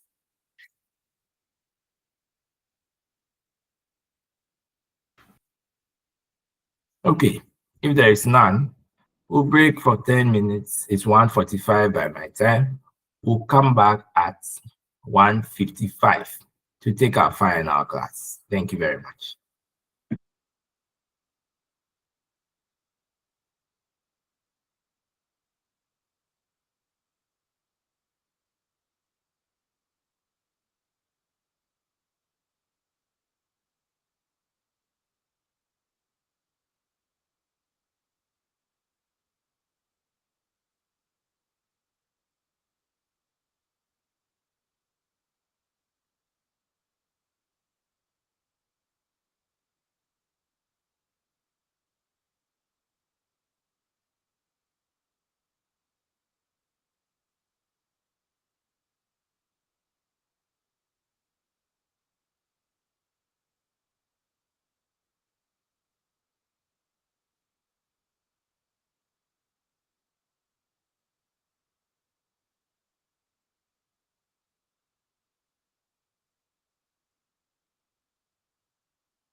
All right. Welcome back to the final part of our discussion for today. Can I be heard respectfully? Yes, sir. Please, we can hear you. Most grateful. Thank you very much. Now let's center on an important part of the conversation. We have now seen theoretically why we need corporate governance. We have seen it. We've also seen some arguments against it, haven't we? Embedded in that conversation we had, if you recall, that the mechanisms of corporate governance has an internal mechanism and that which is external. We had indicated that, amongst other things, internally, you could have the ownership structure, the board of directors, amongst others. Externally, you could have debt, financing, rules and regulations, norms, amongst others. We are now going to focus on the one of the most important mechanism of corporate governance, which is in its internal mechanism called the board of directors. And indeed, there are people who presume quite erroneously that when you mention corporate governance, it means you are mentioning the board. No, corporate governance has the board of directors. That's only one of its internal mechanisms, and there are myriad of mechanisms that you can use. I hope that this class is clear on the fact that the board is just an aspect of corporate governance and that there are many more things you can do to regulate your organization. But be that as it may, our conversation here is directors, the board. We are going to talk about the board. Who should be in the board? You know, I left some conversation for later. I think it should have been the second topic, if I'm not mistaken. And I'd indicated that we deal with the board. Here we are now. We need to know what the board is. Who are those on the board? How do they work? What's their structure? Are there any roles and responsibilities that they should be performing? What kinds of boards do we have anyway? And when we say that a board should be diverse, what is our suggestion? Both in research and also in management. Please note that the board of directors is just a group of eminent persons whose function is to oversee the work of the management, to ensure that the management or agents, so to speak, are acting on the best behalf of the principals. I hope that I'll be remiss if I say the story again that I've been saying since we started this discussion, and I'm on record, that owners of resources have the monies and resources. They cannot have the space and time, however, to manage the organization. They take agents. Agents, it is alleged, may not act in their best interest. So we need corporate governance. One of its internal mechanisms is the board. So the board should consist of eminent persons that will ensure that at all times the agent is acting in the best interest of its principal. Now, having said so, the board could be of two folds. You could have a unitary board or a dual board. When it comes to the unitary board, we are talking of just one board where we have both executive and non-executive directors sitting on the board. And we'll come and explain what that is. Whereas on the dual board, you have an upper layer called the supervisory board, where only non-executive directors sit. Then you have the executive board, which consists of executive directors. Let me do a bit of an explanation so that we get the real remit of what these boards should be. Remember that in our conversation, in a business, we have titles like CEO, CFO, and all of that, all right? Those senior officers, as we call them executives or directors, are on the board. But remember that the CEO, CFO, CGO, CSOs, and the likes are also running the day-to-day activities of the organization. All right, so they are also managers, senior managers, and they're also on the board. So when you're a senior manager and you're also on the board, we say you are an executive director. It means that you're a director by virtue of being on the board, and you're an executive because you are in the day-to-day running of the organization. I'll take that again. There are persons in the organization of high rank in management. They are part of the agents, but they are senior agents who are on the board of directors. Now, these are properly labeled as executive directors for one reason, that they act in the day-to-day activities and running of the organization as agents, and they also double up on the board. So they become executive directors. Then we have on the flip side, non-executive directors. They are people who are not in the organization. They do not work in any position in the organization. In fact, they don't have any dealings with the organization. Some are professional executives or professional directors. They've gone to school, they've acquired a lot of knowledge in corporate governance, and you poach them on your board. These are non-executive because they are not part of the day-to-day running of your organization. They are just on the board. You have a tax expert who is on the board. Maybe you need a lawyer who is not working as counsel for the organization or even taking a retainer. You want a lawyer of high repute. It's on the board as a non-executive director. He doesn't earn salary. They don't earn salaries from the organization. All they take is allowances or directors' remuneration, so to speak. So on the board, we have non-executive directors who are persons who are on the board based on their qualifications or experience, but do not engage in the day-to-day running of the organization. And we have executive directors. They are senior management positions or portfolios in the organization who are running the day-to-day activities of the organization, but also double up to be on the board of directors for good reason. When you have a unitary board, both the executive and non-executive members sit on one board. When you have a unitary board, there is no disparity between executive directors and non-executive directors. They all sit on a single board. So in a board meeting, CEO is present, that tax expert is present, the lawyer is present, the auditor is present, the CFO is present. But in the dual board, we have a supervisory board where the non-executive directors are. And then we have the executive board where the executive directors will sit. That is the dual board. So anytime there's a dissension between the executive and the non-executive director sitting on a board, separate boards, then we say they are dual boards. But if they sit on a single board, then we say you are running a unitary board. I hope that is well and good. Now, having stated that, therefore, it is important to state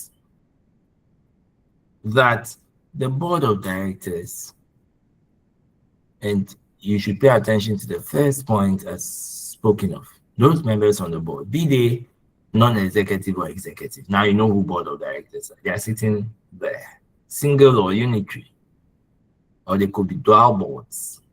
The view is that the board serves as a conduit between managers and shareholders. Remember the story. Shareholders set up, they don't have the time and money, they bring agents. Agents may act incongruous. And so you bring in corporate governance mechanism. If in your case you introduce a board, that board is ensuring that the agents act in the best interest of the shareholders.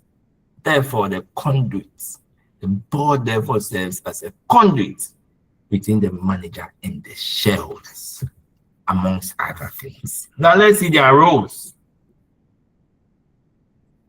Remember that The overall goal of the company and how to achieve them is done at the board level. But the day-to-day is done by the managers. Where the company wants to be, its vision, its mission, they are all done on the board. Then you have the organization now run, implementing the mission towards attaining the vision. So the board are very high up. And they also manage progress. They monitor progress in the organization. Have we achieved our goal? So look at the reason why the executive directors are on the board. When the CEO comes on the board, they ask him, how are you faring? Why didn't you make profit this year? Why are you reneging on perhaps performing a social responsible act? All these questions are asked on the board.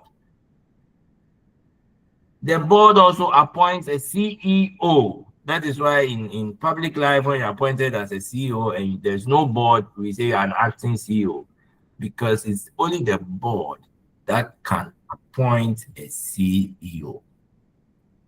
All right. So remember that at all times and in all circumstances, the board is at the strategic level of the organization, providing mission, vision among them. I think these are things you're familiar with because in our other life on Sundays, we talk about this quite often. And so the board role is very crucial, including oversight. The board role is critical, including oversight. I don't know if you know any arm of government that will act like a board in a system of practice in Ghana. Which arm of government will act like a board, which oversees what the agents are doing? Which arm of government is that? Anyone? Said the legislature, arm of government. Excellent, Charles. The legislature, the parliament of Ghana. They are the boards. Therefore, they oversee what the agents are doing. So a lot of their roles therein. Now let's look at the CEO. Remember, I've stated that the CEO is also a senior management official and he's on the board. But who can guess? Is the CEO on the board as an executive director or a non-executive director? Which one is it?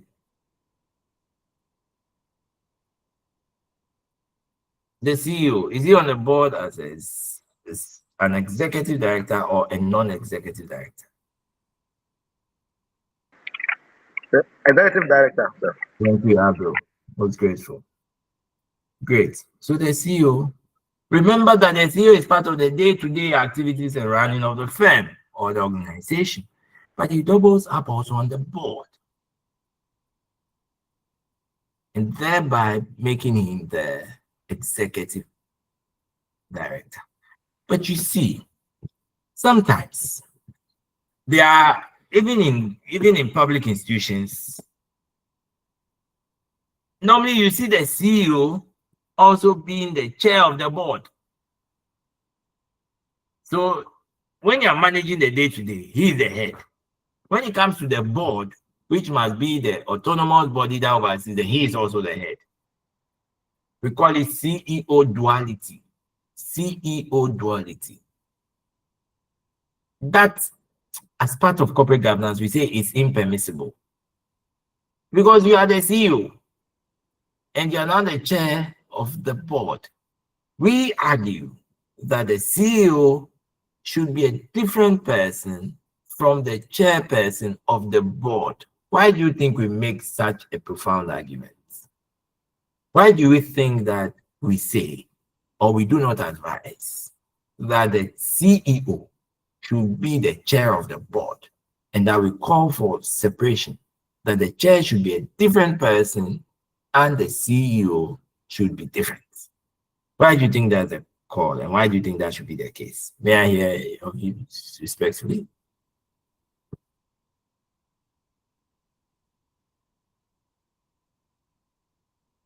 Yes, sir. Hello. Please proceed, Emmanuel. I think there could be an issue of accountability here, so that when the CEO he runs the day-to-day affairs of the business, then at the board meeting or at the governance meeting, if he's still CEO or authority, there may not be proper accountability. So someone else should be boss over him there, so as to hold him accountable. That's my mind. And your mind is consistent with the reasoning behind this. I think I take it.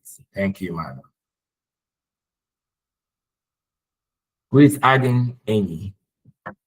Or that works? Who is adding any? Why do you think there should not be CEO duality? Why do you think? He says accountability, and I like that point.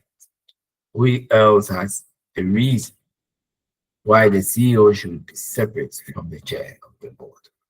Anyone? Okay, so let it be clear that the CEO runs the day-to-day activities of the organization, but the chair runs the board.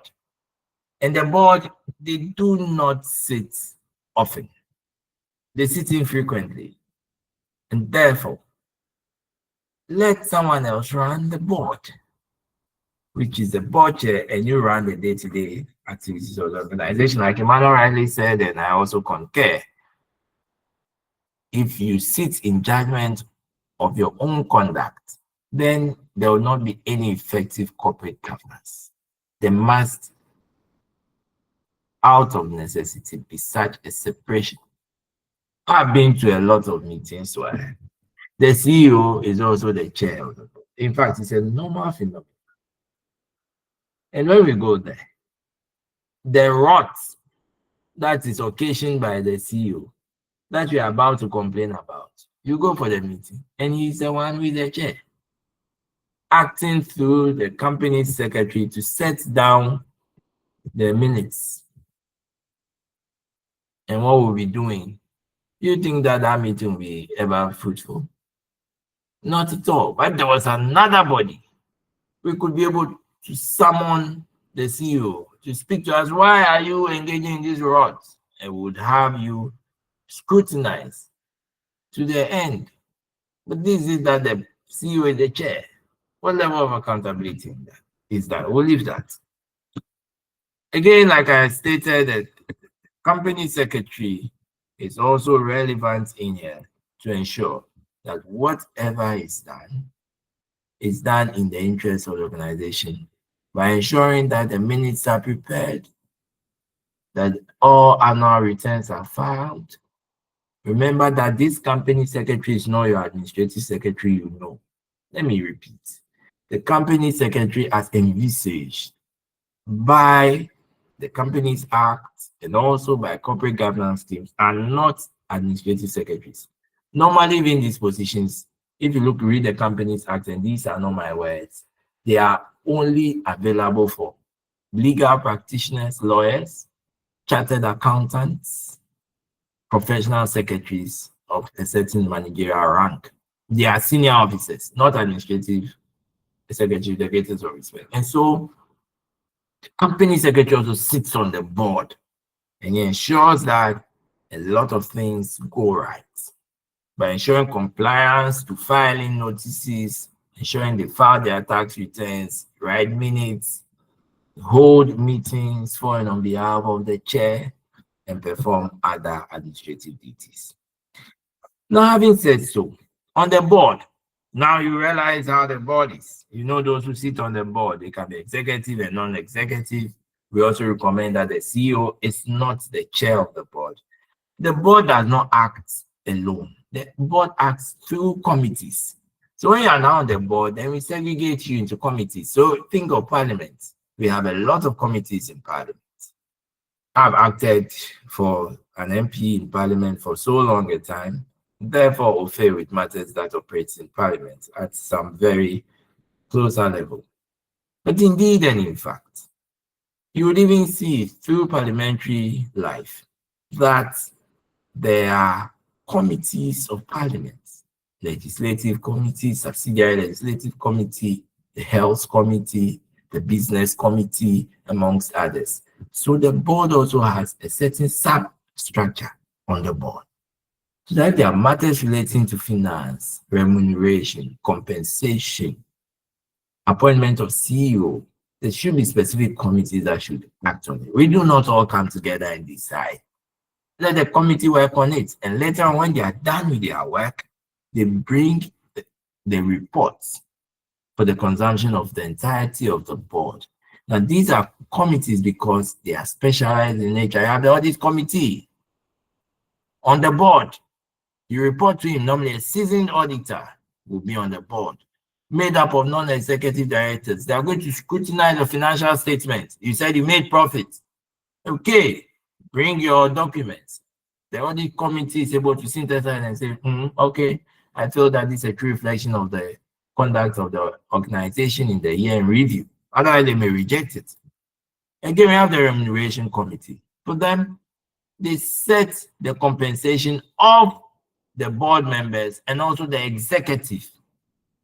The senior executive, CEO, CFO, and the rest is the board that sets it. As for every other employee in the organization, the managers can set it. But for senior officers and remuneration of the board, you want the remuneration committee on the board to set it. And trust me, they give themselves fat salaries.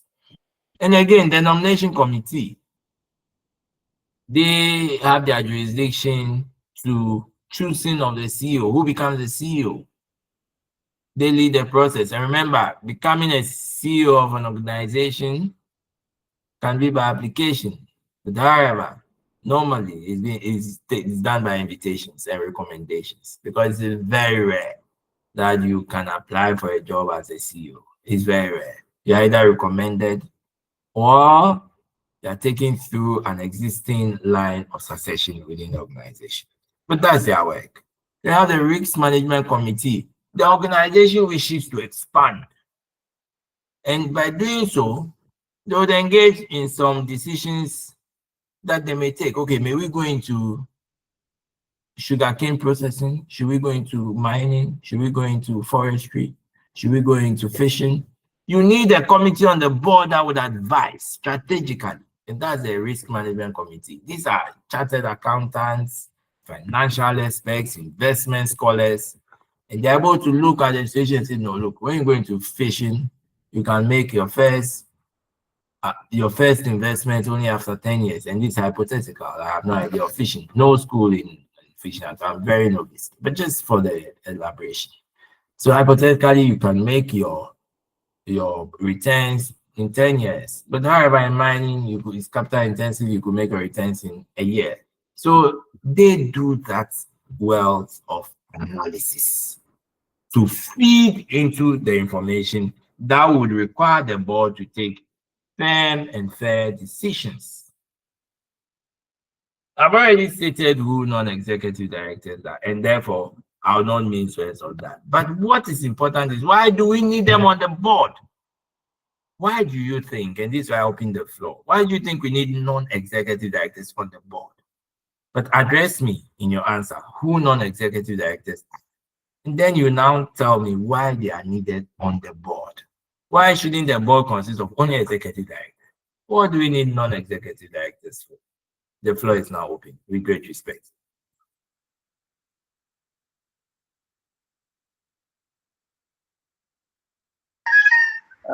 Sir, can I come in?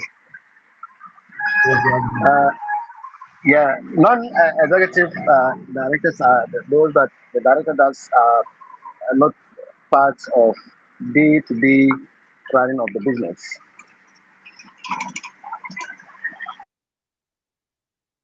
Yes, proceed.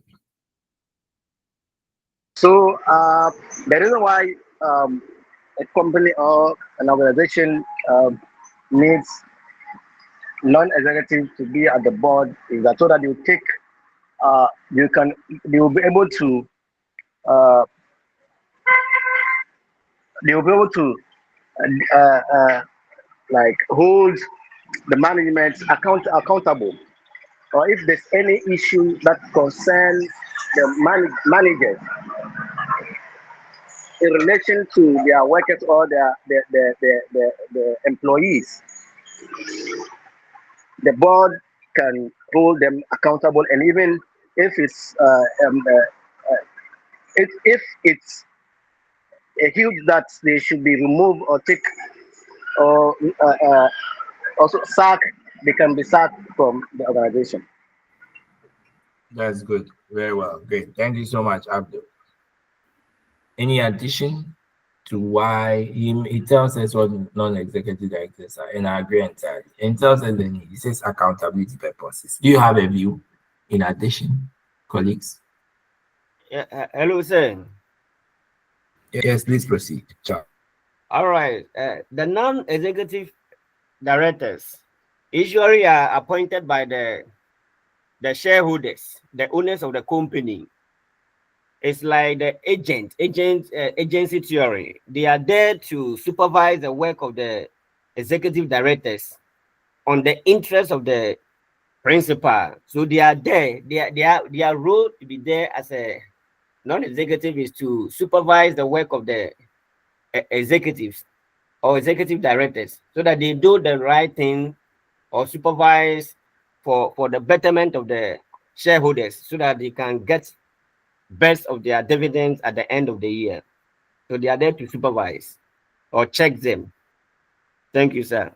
I agree with you entirely, Charles. Thank you very much. And indeed, if I should add respectfully, there will also be in a conflict of interest situation when you have supervised the company to a ditch. You cannot be the same person accounting for why the ditch happened. You'll be conflicted. So that will be my views in addition. Otherwise, then I agree entirely with what you have said. Okay. The board is a serious board. It's a huge board of eminent persons. Lawyer, Yes, Puma. understanding, can you say that the non-executive directors in terms of university and the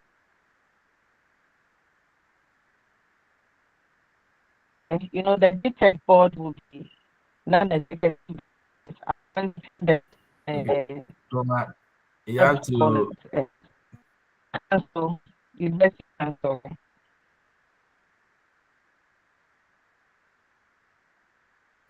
Puma, you have to readjust because the line was hugely imperfect. So if you may come again, respectfully.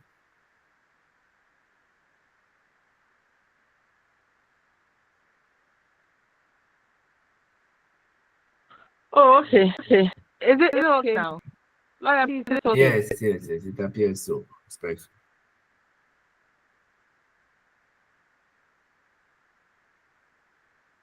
I want to see whether I get the understanding very well. The non-executive directors, meaning they are not part, they are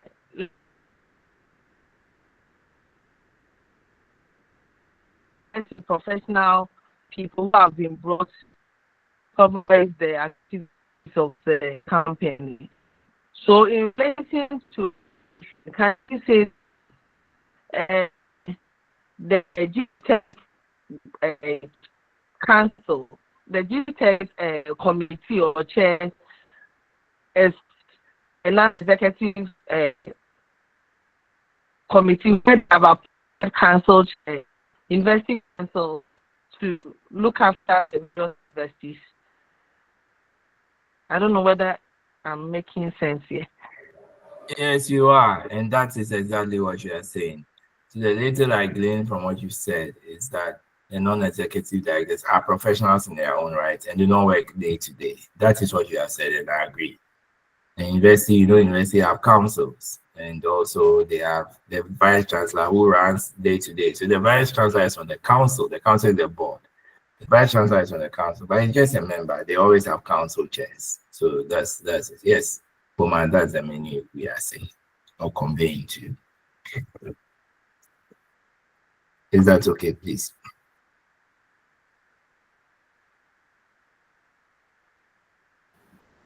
All right. May I proceed to director evaluation? I hope I can be heard. As lawyer.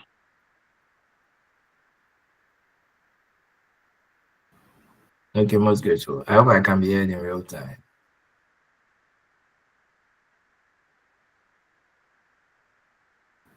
Can I be heard in real time? Yes, we can hear you. Yeah, we can hear you.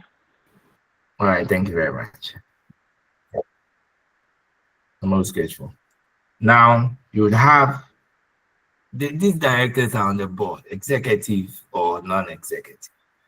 But what is crucial is that their work is not without blemish. Human beings are valuable, aren't we? And so are human beings who populate the board.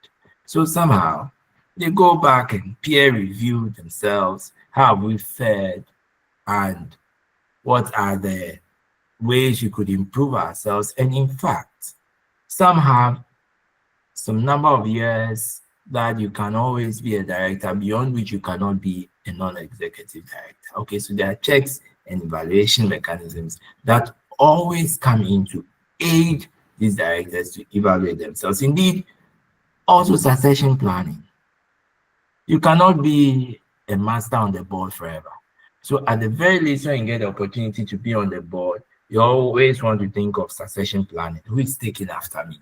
But you don't want to do that in a frontal way when everyone knows that, okay, you are next. You ought to manage it in a political sense so that though you have succession planning, you have succession training for a lot of people, then you do not have one person being the eye of the organization who knows that after the board chair goes, after this person, I'm next. No, there must be planning, but it must be done in a wise manner.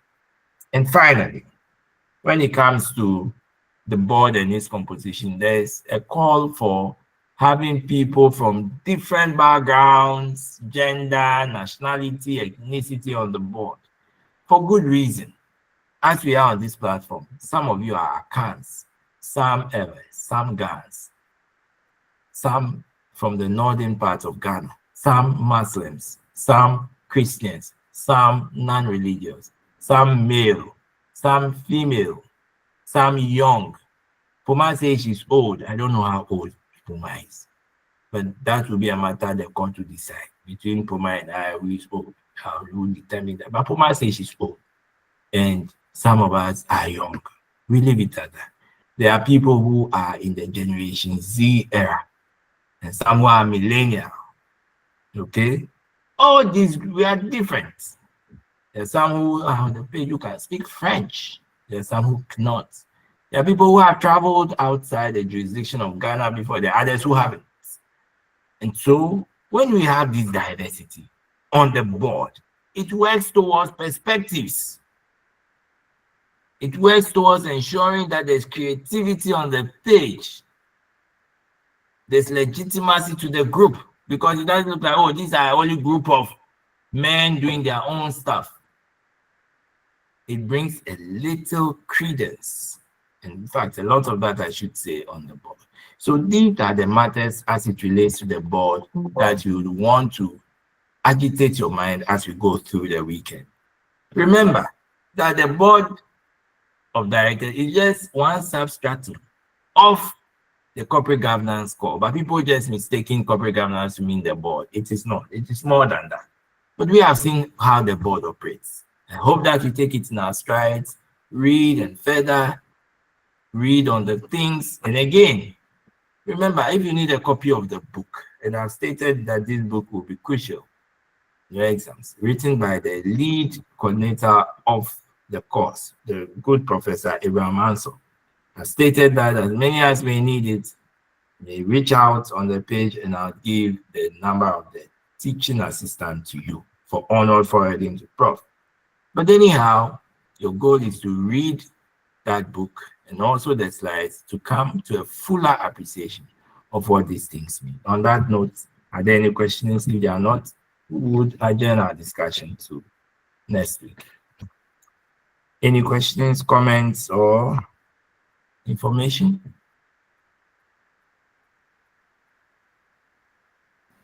All right. Okay, thank you. So then I wish you well in your endeavor, most of whom on this platform. We will meet tomorrow if God wills. We'll meet some other time next week for the many of you who would only be with us on ethics. Have a good afternoon, and I enjoyed your company. Thank you for coming. And again, speed recovery to Elizabeth. Let her know my grace is with her. And thank you for coming, all of you. Thank you, Doc. You're welcome. Bye.